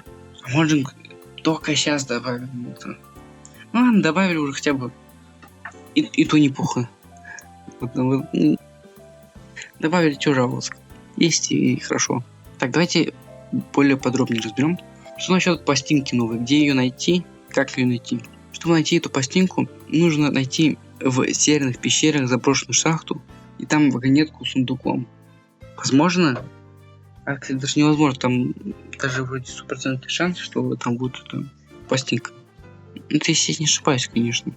Дается ресурс силу 8 блоков. Если поставить проигрыватель и компаратор к нему, то есть будет бонус играть пластинка. Вот что самый основной список друзей. Как это работает? Что это вообще такое? В главном меню появилась кнопка «Друзья». Там можно добавить друг друга друзья, но это только на лицензиях. Вот там теперь можно приглашать миры свои вот эти вот, играть peer-to-peer. Ну, как хостить без какого-то сервера, просто вот именно на этом мире хостить. Там можно даже 4 игрока, не обязательно 2. Когда вы добавите хотя бы какого-то одного друга, то рядом с ним будет надпись. Он будет либо офлайн, либо онлайн, либо в мире, где можно объединиться. Ну, в плане, в мире он просто играет, а не может объединиться, он уже специально подключил, чтобы люди могли присоединиться. Система работает через отправку принятия отклонений. Человек пишет никнейм, ищет, кого хочет добавить в друзья, отправляет запрос, и тут человек решает, добавлять или нет. Этот запрос надо будет принять вот игроку. Там галочка, крестик. Добавлять в друзья можно каждые 5 минут. Перейдем к более тех части. Известные проблемы. Примечание разработчика. Это первая версия системы, выпущенная с несколькими известными проблемами. Она будет улучшена в последующих версиях. Кстати, прикол в том, что мы же говорили, что ничего не будет обновлять. И вот peer-to-peer добавили. Добавлена возможность открывать миры одиночные для многопользовательской онлайн игры. Для этого нужно перейти в параметры многопользовательские игры. Есть два способа играть с друзьями. Приглашение в мир. Организатор может пригласить друзей в свой мир, а приглашенные игроки могут принять или отклонить решение. Запрос на присоединение. К миру игроки могут подключить запрос на присоединение к миру друга, а если он открыт для многопользовательских игр, друг может принять или отклонить запрос. Добавлено новое событие телеметрии P2 P Connection с возможным включением. Изменения. Архетип медленный, упругий, серный слайм больше не обладает плавучестью. В серных пещерах трава стала менее зеленой. Время извержения и охлаждения гейзеров теперь определяется случайным образом. Разработчики Байзауши жуков изменили звук извергающимся гейзером. Теперь он гораздо тише, не будет постоянно мешать, наверное. Также этот ядовитый газ, пар, может проходить через неполные блоки. Так, что там по многопользовательской игре? Параметры. На этом экране вы можете настроить параметры многопользовательской игры в том мире, в котором вы сейчас находитесь. Для многопользовательского режима можно установить один из следующих параметров. Выкл. По умолчанию никто не может присоединиться к вашему миру. Локальный режим. Только игроки из вашей локальной сети могут присоединиться. В онлайн-режиме вы можете пригласить своих друзей присоединиться к вашему миру из любой точки мира. На этом экране также доступны параметры режима игры и разрешение использования читов. Настройки. Настройка для управления доступом к списку друзей и его функцию списка. Параметры сети. В настройках сети добавлен переключатель. Внутриигровое уведомление, позволяющее управлять отображением. Бывающее уведомление о списке друзей во время нахождения в игровом мире. Самостоятельное. А в настройках сети разрешен переключатель разрешить запросы, позволяющие управлять тем, что могут ли другие игроки отправлять вам запросы. В меню сетевые настройки добавлена опция присутствия, позволяет управлять тем, какой объект активно отображается друзьям. По умолчанию все. Все позволяют делиться активностью, дают друзьям возможность отправлять запросы и присоединения к вашему миру, если он открыт для мгновенной пользовательской онлайн-игры. Ограниченный обмен. Информация об активности ключи онлайн и оффлайн режим. Нет активности указана для друзей отображения, как не в сети. Всем позволит делиться активностью и дает друзьям возможность отправлять запросы на присоединение к вашему миру, если он пытается для многопользовательских игров. Версия пакета данных теперь 105.1 и пакет ресурсов 87.0. Таги блоков добавлен список Causes Predict, Gear, Group Challenge. Все блоки, вызванные периодом извержения, блоки с высокой концентрацией серы. Все блоки, вызванные периодическими извержениями блоков с высокой концентрацией серы. Добавлена пометка: все блоки, вызванные непрерывным извержением блоков с высокой концентрацией серы. В настоящее время для вывесок и поддельных рекламных счетов используется блочная модель вместо встроенной модели сущности. Текст на вывесках и подвесках, табличках пока нельзя настроить. Атлас знаков Minecraft был удален. Спрайты блоков теперь для вывесок, подвесных табличек и текстуры. При этом параметр Wood Type заменяется типом древесины вывески. Например, мангровое дерево, блок Wood Type, Shake, PNG, .png. Вот там надо будет hang. Сайт добавляется. Процесс обновления текстур, кровати, вывески, подвесные вашему текстуры можно просить с помощью этого инструмента. Спрайты предметов. Добавлены новые спрайты предметов. Спрайты пользовательского интерфейса. Добавлены новые текстуры для фона экрана, для тагирования вывески, заменяющие, например, мангровое дерево. Wish Print Friends Me Tipo Air Invisible PNG. Звуки. Добавлены звуки извержения гейзеров. Добавлена музыка из биомов серных пещер. Модели предметов, следующие специальные типы моделей были удалены. Новые мероприятия с возможным добровольным участием. Это событие отправляется после попытки установить однорангового соединения добавленного устройства. Если было успешно установить пинговое соединение, этап, на котором неудачник попытался подключение завершить ошибкой, например, добавлено свойство телеметрии нового возможность добровольного участия P2P Connecting. Это событие отправляется после попытки установления одноразового соединения. Добавлено новое свойство P2P Connection Successful. Бывали успешно первое соединение. Добавлен новые свойства P2P Connection Firewalls Flag, этап, на котором удачно пытается тип серверов, типа соединения специального функции P2P Connect Location Conject App. Типа ICE кандидатов используются в каждой строке каждое соединение как host PRFLX RY. Добавлены новые свойства P2P Connection Total Time с P2P Connection Signal ICE MIMS, P2P Connection ICE Connection Time. Исправление багов. Глифы из файлов TTF больше не отображаются корректно на светящихся вывесках. Именные бирки шалкеров отображаются внутри, когда они открыты. Игра считывает данные телеметрии мира из пакетов данных или файла. WorldGen Setting Dat. Последнее, что препятствовало обновлению большим источником. Данные о биомах. Отсутствующая текстура больше не используется для блоков без модов или с недействительной моделькой. Серверы больше не могут распознать щелчки левой кнопкой мыши игроков в режиме наблюдателя. На некоторых системах Mac цвета отображаются менее насыщенными при использовании рендеринга Vulkan. Игра вылетает при попытке обновить старый мир. Vulkan не выдает ошибку при загрузке пакета ресурсов, которые не удается загрузить.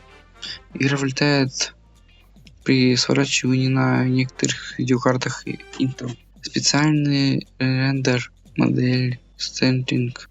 Игра вылетает при обнаружении недействительных файлов шейдеров во время загрузки. Специальный рендер сайт используется после того, как запущена ошибка. Игра вылетает при обнаружении недействительных файлов шейдеров во время загрузки. Триггер продвижения больше не работает с тративом. Параметры эксклюзивные, полученные режим и графический API предлагает пользователю перезапустить игру по-разному. Селектор цели больше не позволяет указывать типы несколько раз при использовании тегов. Костную муку нельзя использовать на сухой траве, если над ней находится блок. Генерация отчета о сбое может совершаться ошибкой. Если stack trace element get fire and fire normal равен null, скачки содержания серы и серных источников не вызвали предувлажнения. Сила гейзера проходит сквозь прозрачные блоки. Кубики серы и ведра могут исчезнуть, раздатчики могут становиться броней серной кубка. Эффект мерцания, а вращение отражается вверх солнечный щит. Это ужас, сколько просто этих багов. То-то сё-то не получилось. Моджинг исправляйте. Переходим к следующему снапшоту. 19 мая вышел 8-й снапшот для версии 26.2. На этот раз уже не так масштабно, парочку мелких изменений. При входе на поверхность сгенерируется биом со всеми особенностями подземного биома серных пещер. Если вы не поняли, о чем это, то теперь серные пещеры могут быть и не пещерами. Теперь они могут генерироваться прямо на поверхности.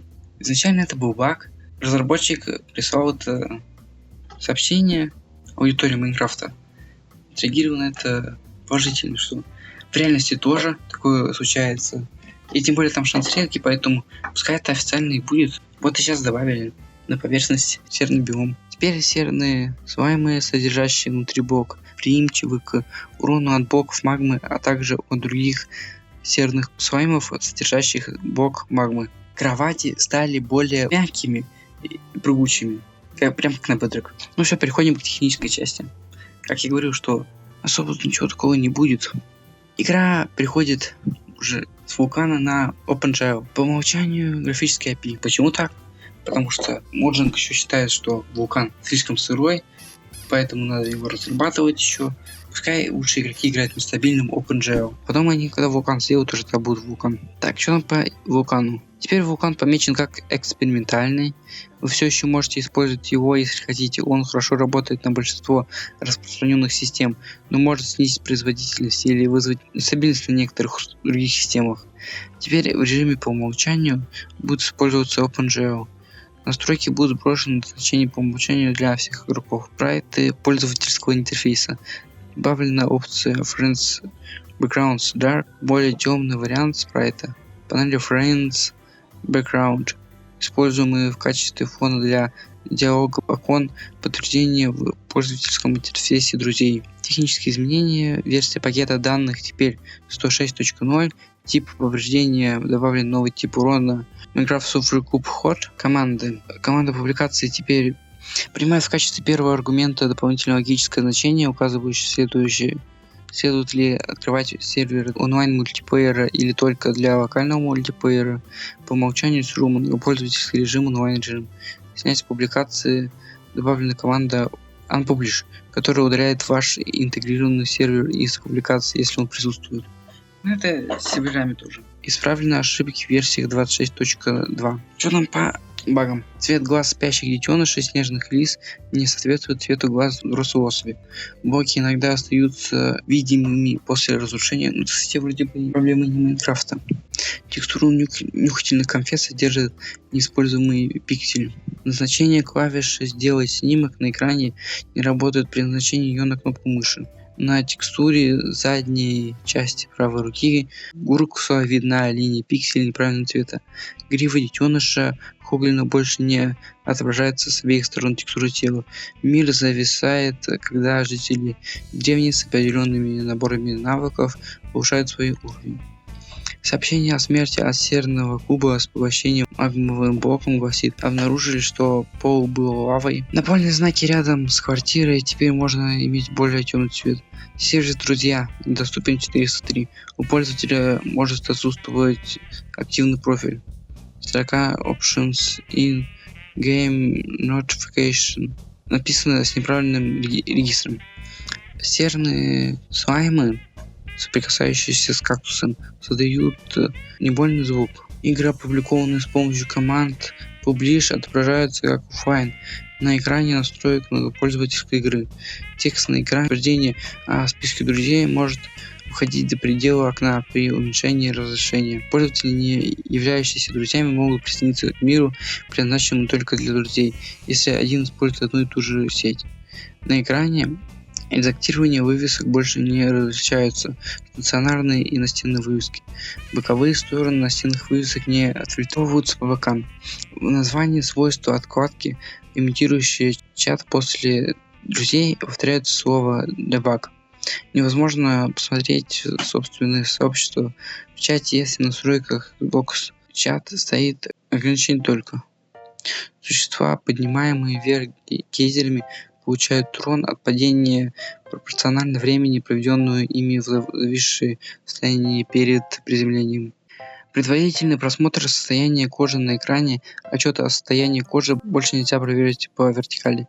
Когда включен эксперимент по перебалансировке торговли между жителями деревни, музыкальный диск Bounce не генерируется. Готово. Ну что ж, это был последний снапшот. Получается. Все, мы покончили с снапшотами. И теперь в ходе у нас пререлизы. Вперед! Первый пререлиз к версии 26.2 вышел 26 мая. Что же поменяли здесь, либо добавили? Ну, начну с того, что у маленьких серных слаймов теперь обновленная текстурка. Да, раньше, когда только их добавили, у маленького серного слайма была текстурка взрослой особи, но только уменьшенная. Ну, так же, как и раньше с мобами было до дропа 26.1. И сейчас только дошло все это до Motion нашего. Теперь у серного слайма есть уникальные звуки удара и толчка для каждого архетипа. Решили добавить каждому индивидуальные звуки. Круто.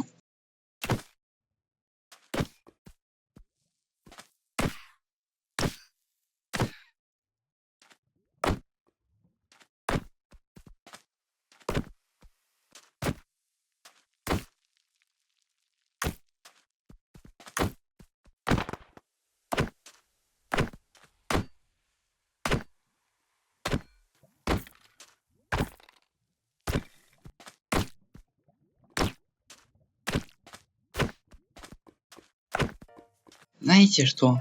Вот я вам рассказывал про систему peer-to-peer. И Mojang просто-напросто ее отключили. Все, да, система друзей еще до сих пор осталась. Но сейчас она просто бесполезная. Peer-to-peer больше не работает. Просто вот есть друзья и все. Играть вместе нельзя, peer-to-peer отключили. Зачем?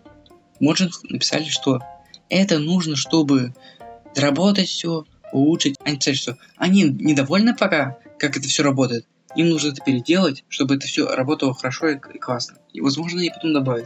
Возможно. Ну, скорее всего, вот я думаю, что там. Скорее всего, они обнаружили какую-то критическую ошибку, которую прям там аккаунты можно угонять, может, я не знаю. Ну или что-то там красть. И все. И пошло-поехало. Из этого peer-to-peer отключили. Знаете, что, да, peer-to-peer был такой вот мод, Essential мод, который давал, ну также peer-to-peer подключаться, но это уже не официально было, но давал такую возможность. Сначала все говорили, все, теперь официально есть, можно играть peer-to-peer. А вот все, поиграли. Mojang отключили. Теперь либо создаем эти хоста, чтобы вместе играть, либо Essential мод качаем. И еще за время того, пока изобрели peer-to-peer, вот этот умелец сделал адаптацию peer-to-peer, ну почти что ко всем версиям, которые более-менее еще вот играбельные, такие вот уже. Он сделал всем peer-to-peer, там можно на всех версиях играть почти что peer-to-peer. И все, что он делал, стрелял уже, все отрубили. Активная сера. Для непрерывного извержения гейзера теперь необходим источник лавовый блок. Что это значит? Это значит то, что... Ну вот смотрите, раньше для извержения бесконечного нужно просто, чтобы любой, даже вот текучая лава, вот она растеклась полностью, и последний там где-то вот прям чуть-чуть вот кусочек лавы, если под этот кусочек лавы поставить активную серу, то гейзер все равно будет извергаться. А вот сейчас такое же не выйдет. Нужно прям полноценный источник лавы, чтобы прям полный блок лавы, вот. А без этого не будет источника извергаться, что даже логично. Как будто, кстати, многие этого и не замечали. Серная пещера. В серных пещерах обновили цвет тумана. Теперь на Java такой же цвет тумана, что и на Bedrock был. А это примерно какой-то такой яркий, такой зеленый прям вот. Как я-то трава, вот, знаете, такой цвет такой. Ярко-зеленый. Вот такой же это туман. Тяжело так увидеть, потому что серные пещеры не особо большие, но если большие будут, то можно увидеть. Еще зависит от прорисовки тоже, какая у вас будет. Звуки. Обновили звуки ранений и смерти для одного из вариантов звучания курицы. Я помню, когда это обновляли. Причем тут курица что им сделал? Почему-то они именно добавили не просто звук курицы, а именно звук смерти курицы. В чем прикол, я не знаю. Ну ладно. Теперь маленькие серные слаймы издают звуки, когда их кормят шариками слизи. Все, а теперь опять технические изменения. Так, ну, игра вылетает на системах, не поддерживающих вулкан. Вот эта проблема у Mojang, сейчас они пробуют что-то исправлять. В качестве обходного пути, чтобы запустить игру на этих системах, отредактируйте файл options.txt и найдите строчку Preferred Graphics Backend Default. Замените слово Default на OpenGL. Это, конечно, наоборот, ставить OpenGL. Автоматически должно работать. Странно, что они просят все делать. Ну, кто его знает, что начудили эти моджанги. Так, кнопка списка друзей теперь всегда видна, даже если эта функция отключена в настройках. Теперь даже если вот выключить эту функцию, список друзей всегда будет. Он никуда не денется. Тогда зачем кнопка, чтобы его отключить? А вот это уже никто не знает. Так, технические изменения. Версия пакета данных теперь 106.1. Версия пакета ресурсов теперь 88.0. Прогрессируем, ребят. Так, свойства сервера. Добавлен свойство чат спам, JShowed second, command spam, JShowed second, разделяющие пороговыми значениями спама для чата и команд. Оба пороговых значения по умолчанию установлены на 10, что являлось существенным порогом для спама, объединяющий команды и сообщения в чате. Эти пороговые значения настраивают механизм автоматического исключения игроков за отправку сообщений большого количества сообщений или команды в чате. Это значение описывает, сколько секунд игрок должен отправлять спам, чтобы его выгнали. При этом каждое сообщение увеличивает счетчик на 1 секунду. Счетчик уменьшается 1 раз за тик, эквивалентно 1 деленное на 20 секунд, и игрок выбывает из игры, если его счетчик достигает заданного порогового значения. Любое из этих пороговых значений можно установить равно нулю, чтобы отключить блокировку для соответствующего типа спама. Примеры скорости отправки сообщений, которые может привести к блокировке системы при стандартном пороговом значении 10. Отправка 11 сообщений за 1 секунду, 14 за 2, 21 за 10. Это спам-система на серверах. Это, может, кому-то интересно. Наверное, кто смотрит, там, скорее всего, таким интересно. Счетчикам. Сейчас они вот идут. И слишком много. А вот вы, я не говорю, что вы, но есть такие люди, которые говорят, Mojang ничего не делает, вот выпускает, что выпустили? Биом, Свайм, архетип, гейзер, все. А вот это вот, то, что они там с вулканом, то все, там. Вот версия пакетов 106.1. Что там? Реестр архетипов серверных слаймов. Добавлено поле. Sound Settings. Поле, содержащее различные настройки звука для серверного слайма. Hit Sound. Звуковые события, воспроизводимые при ударе по серверному слайму, если внутри него находится блок.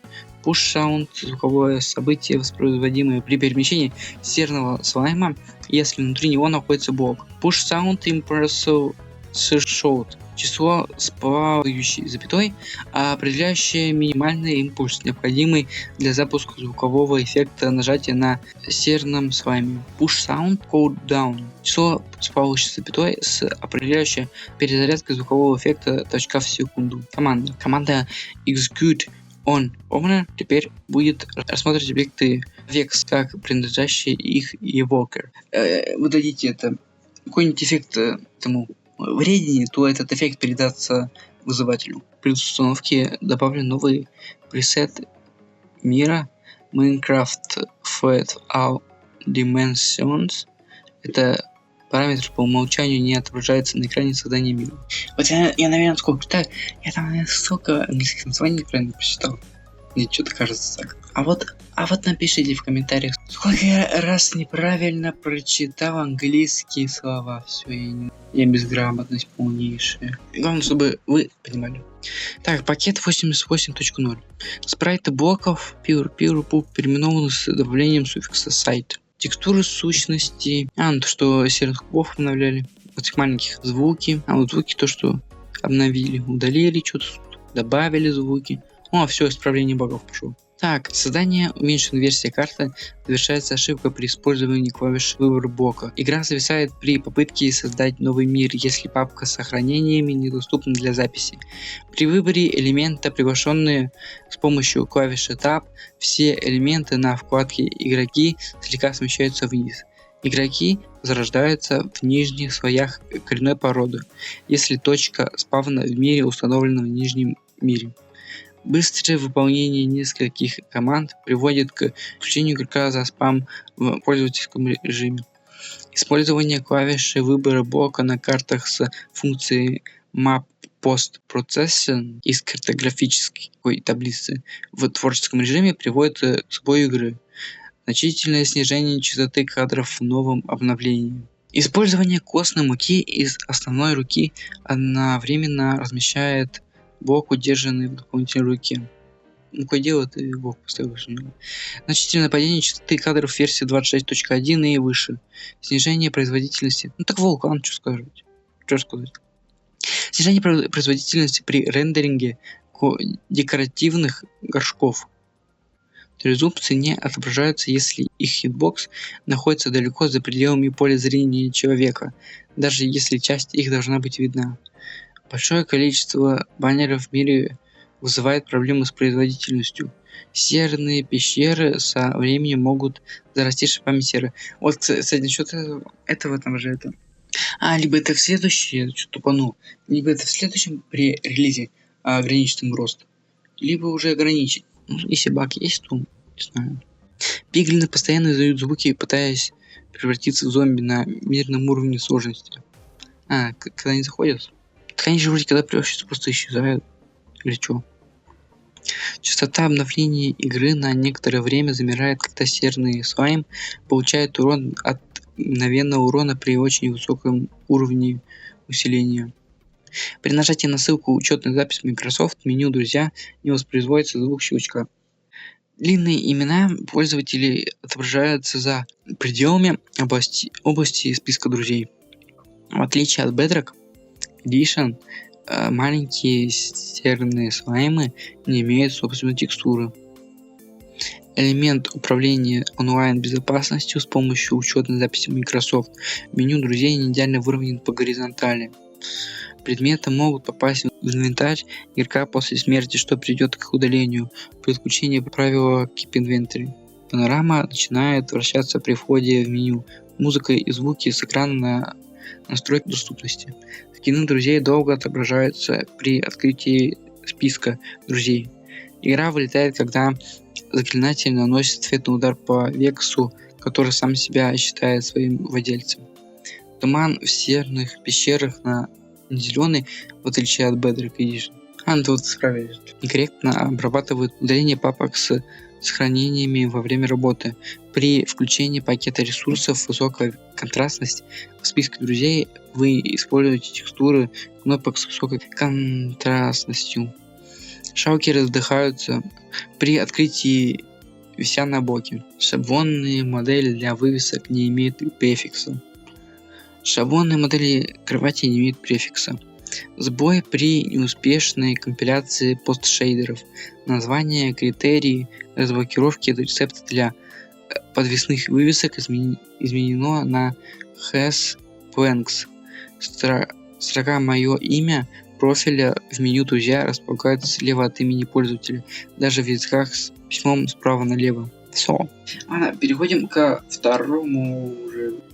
Второй пререлиз вышел 28 мая. Этот пререлиз был не особо большим.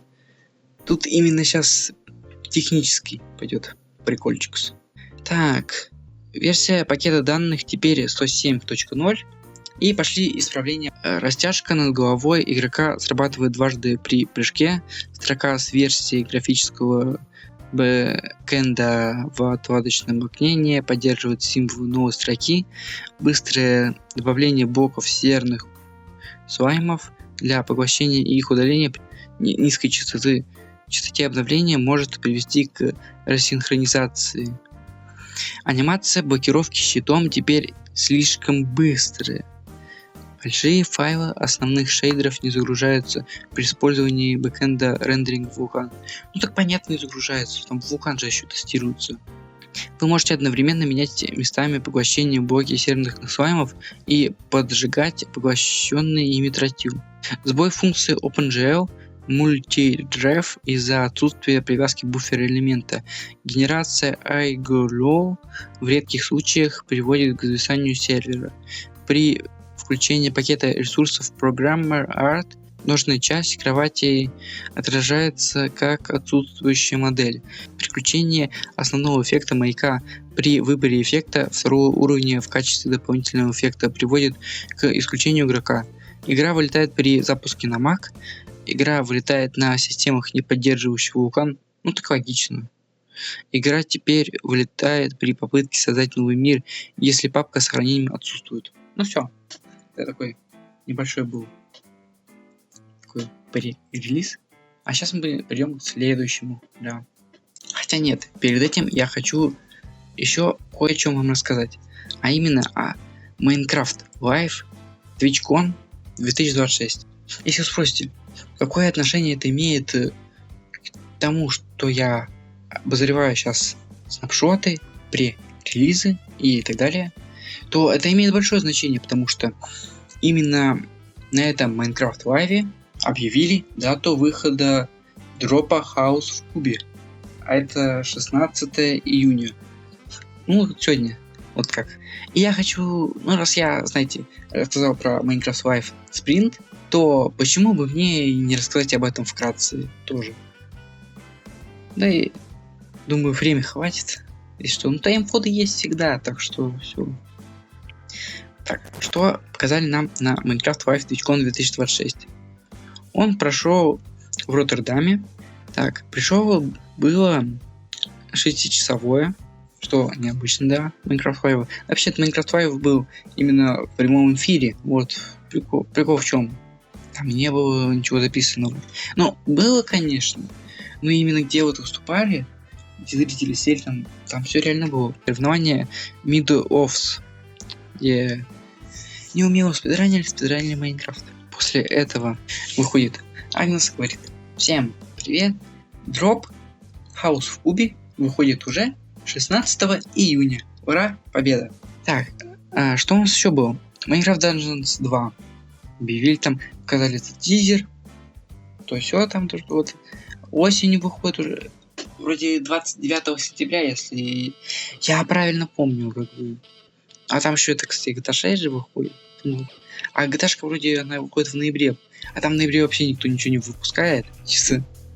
Там все пусто. Не буду отвлекаться, погнали дальше. То, что Minecraft Movie будет, вторая часть. Это Minecraft в квадрате.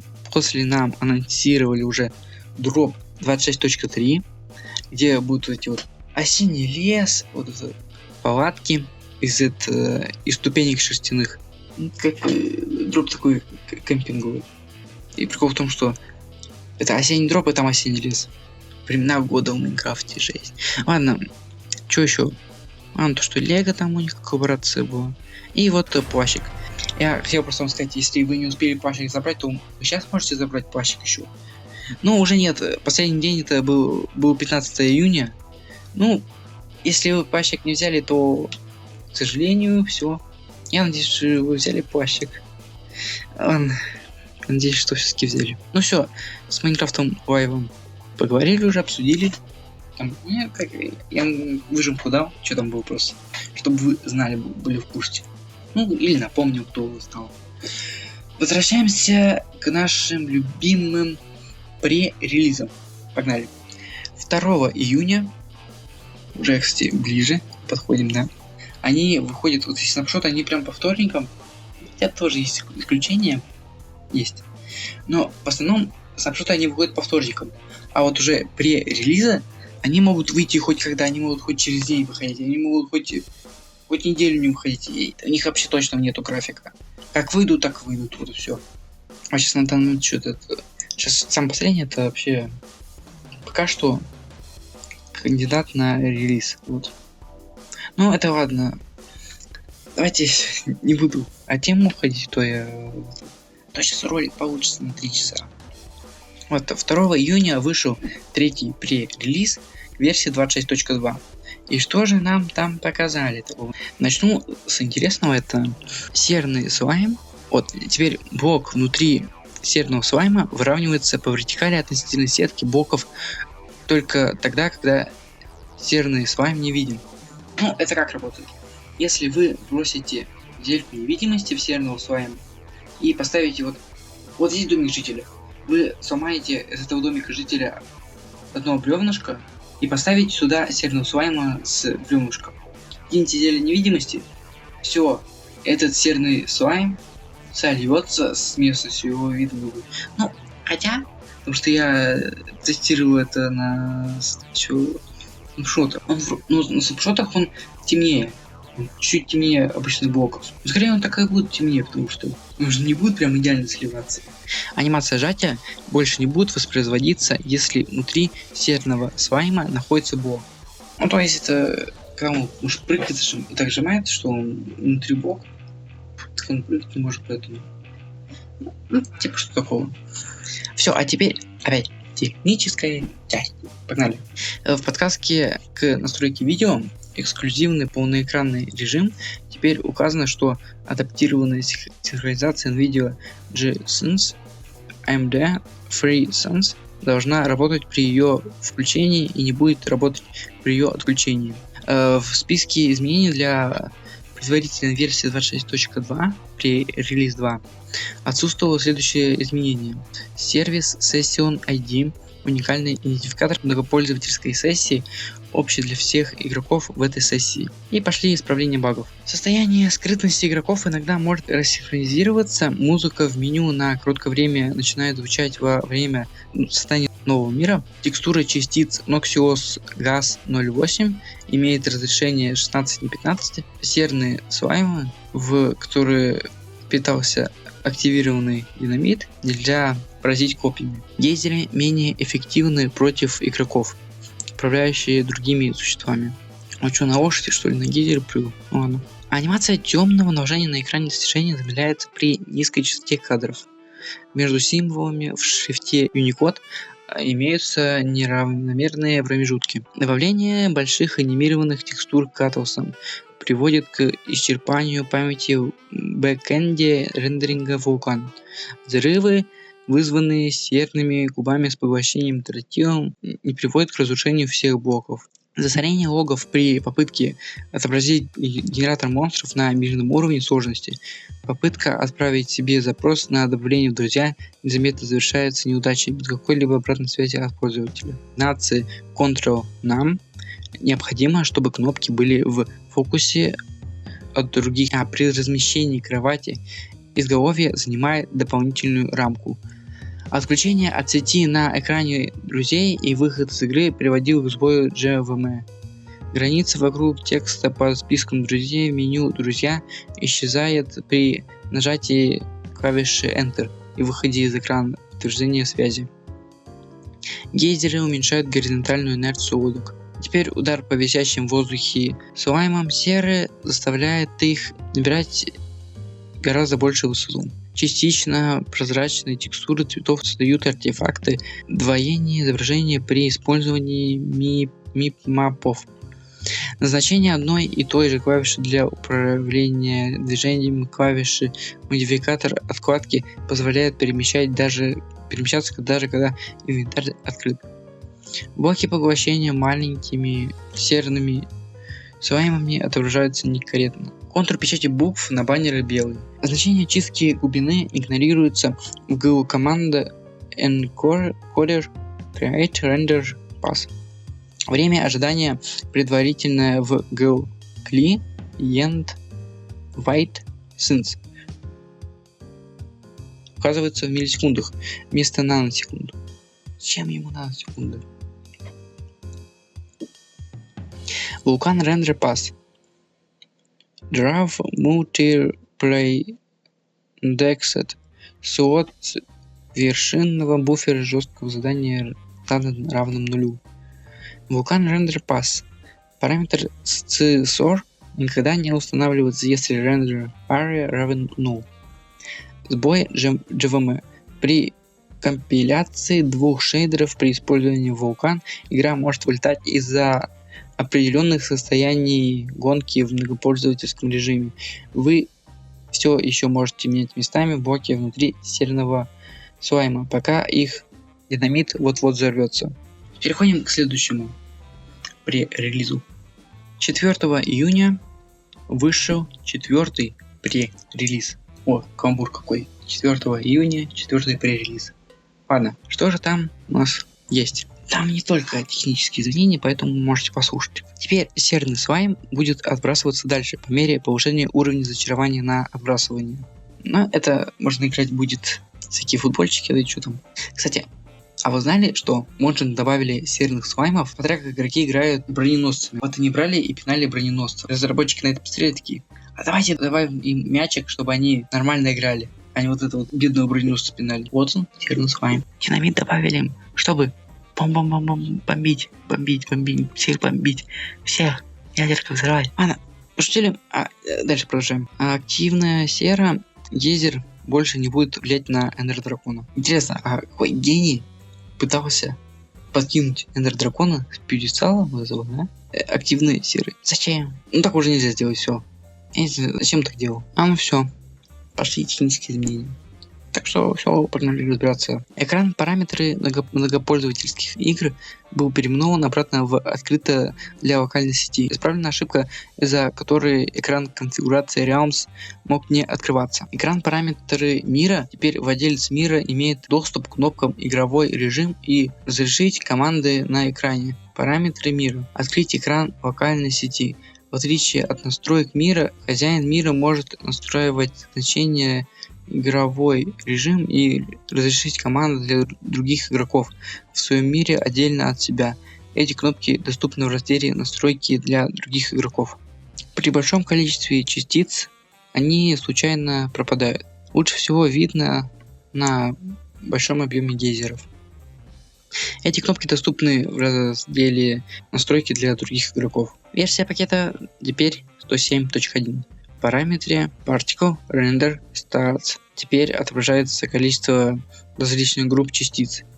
SQ для одиночных квадратов, NR для отсутствия рендеринга, EG для старших стражей и IP для подбора предметов, а также общее количество. 107.1 теги сущностей. Добавлена категория Not After by Geysers. Объекты, на которые не влияет восходящий импульс, создаваемый движениями гейзеров. Что энергодраконы покидывают. И исправление багов. Частицы с провод цветения постепенно исчезают, уменьшаются до перезагрузки мира. В полноэкранном режиме окно игры на 1 пиксель выше, чем нужно. Скриншоты, сделанные в полноэкранном режиме Windows, имеют высоту на 1 пиксель больше стандартного. Клиент по-прежнему считает, что команды включены, даже если многопользовательский режим с использованием команд включен, а затем выключен. Кнопка ссылки на серверы в игровом меню выглядит неуместно. Хитбоксы объектов предметов отображаются на большем расстоянии, чем сам объект предметов. Назначение клавиши экрана друзей не работает при назначении ее на кнопку мыши. Визуальные сбои в одновременном извержении множества непрерывных гейзеров. При использовании арбалета уровня мультивыстрела 32 или выше игра вылетает. Анимация разрушения блоков больше не отображается при разрушении голов большинства мобов. Анимация разрушения блоков конфликтует с блоками при использовании бэкэнда рендеринга вулкан и редко при использовании бэкэнда OpenGL. Теперь откладочная комбинации клавиш выполняют другие комбинации клавиш, привязанные к этой клавише. Теперь откладочные комбинации клавиш выполняют другие комбинации клавиш, привязанные к этой клавише. Переключение игрового режима с помощью F3 плюс F4 активирует сочетание клавиш F4. Все, переходим к следующему пререлизу. 8 июня вышел 5-й пререлиз. Что же нового? Сейчас посмотрим. Кстати, прям технический пререлиз вышел. Поэтому все, разбираемся. Теперь настройки графики API в игре изменяются, если во время запуска обнаружится сбой. Это меняется то, что между вулканом и OpenGL. Звук удара по серному слайму архетипа прыгун теперь воспринимается правильно. Теперь, если вы являетесь владельцем мира и меняете игровой режим с помощью F3 плюс F4 или команд, изменяется игровой режим мира по умолчанию. Кнопка игровой режим и разрешение команды больше недоступны в мирах режима хардкор. Знаете, на что направлены изменения? Мы же пошли в сторону того, что хардкор должен быть хардкор. Но знаете, в чем проблема? В том, что можно просто-напросто, даже если и выйдет сменить режим, кто хочет читерить, в любом случае читерить. Ему, чтобы проходить хардкор, нужно настрой и желание полностью. Потому что если желания не будет, человек прям реально хардкор проходит, ему ничего не надо. Если человек настроен проходить, если он проиграл, то он проиграл. А если человек даже, который вообще не проигрывает, он играет хардкор, проигрывает. И даже если сам тяжелая схема какая-то, чтобы все это сделать, он в любом случае это сделает, потому что он такой человек. Все. Погнали дальше. Поведение при запуске и резервном запуске для графического API. Если игра вылетает при запуске с установленным параметром предпочтительно вулкан, настройка автоматически изменится по умолчанию. Но тоже автоматически она работает. Если установить значение по умолчанию, игра все равно будет пытаться собрать системную информацию о вулкан при запуске. Если игра вылетает при запуске с установленным параметром по умолчанию, настройка автоматически изменится на предпочтительно OpenGL. При включенной опции предпочтительно OpenGL взаимодействие с вулкан будет исключительно, если это приведет к сбоям. Исправление багов. Звуки пружинистого архетипа серного слайма воспроизводятся со значительно большой громкостью. Функция Forward Default и Forward Lam генерирует один цветок вместо цветочного участка. Использование копья с атакой выпад на гейзере запускает вас вниз. Интересно. В хардкорных мирах игроки могут изменить режим игры. Меню параметры мира. Нажатие клавиши, назначенной на экран друзей в поле имени пользователя на экране друзей и закрывает его вместе ввода текста. Пользовательские кнопки диалога переводят в больше игрового меню. Изменение статуса команд некорректно, но обновляет состояние кнопки правила игры. На экране параметры мира. Изменение режима игры с помощью команд не обновляет экран параметры мира.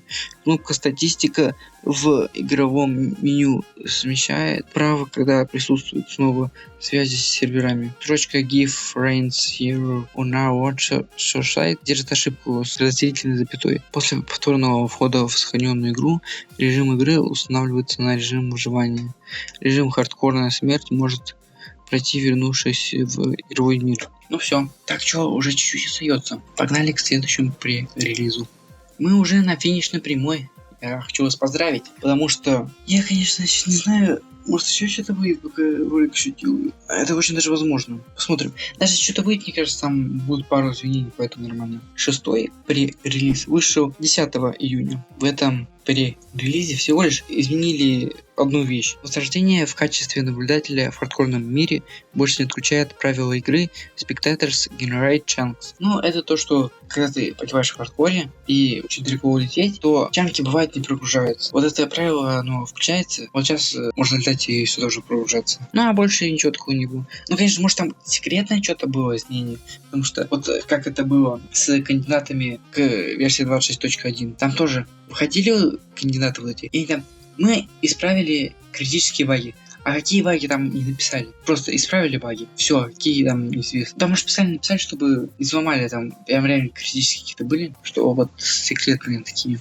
Ладно, переходим к уже кандидату на релиз. Это уже не пререлиз, это кандидат. Это прям уже близко-близко очень. Он там тоже одно изменение. Он вышел 11 июня. Кандидат на релиз. Дропу 26.2. Отправлен один баг. Нажатие клавиши экран друзей в игровом мире не приводит к отображению списка друзей. Вообще смысл этого списка друзей, если пир-ту-пир отрубили нам. Так, на данный момент запись ролика это последний, вот больше нету никакого обновления. Но самая основная вот масса, она уже вышла. Простите, что я озвучу финальные кандидаты на релиз говорилкой, но просто нет возможности записать голосом. Так, 12 июня вышел уже второй кандидат на релиз. Исправили 2 критических бага.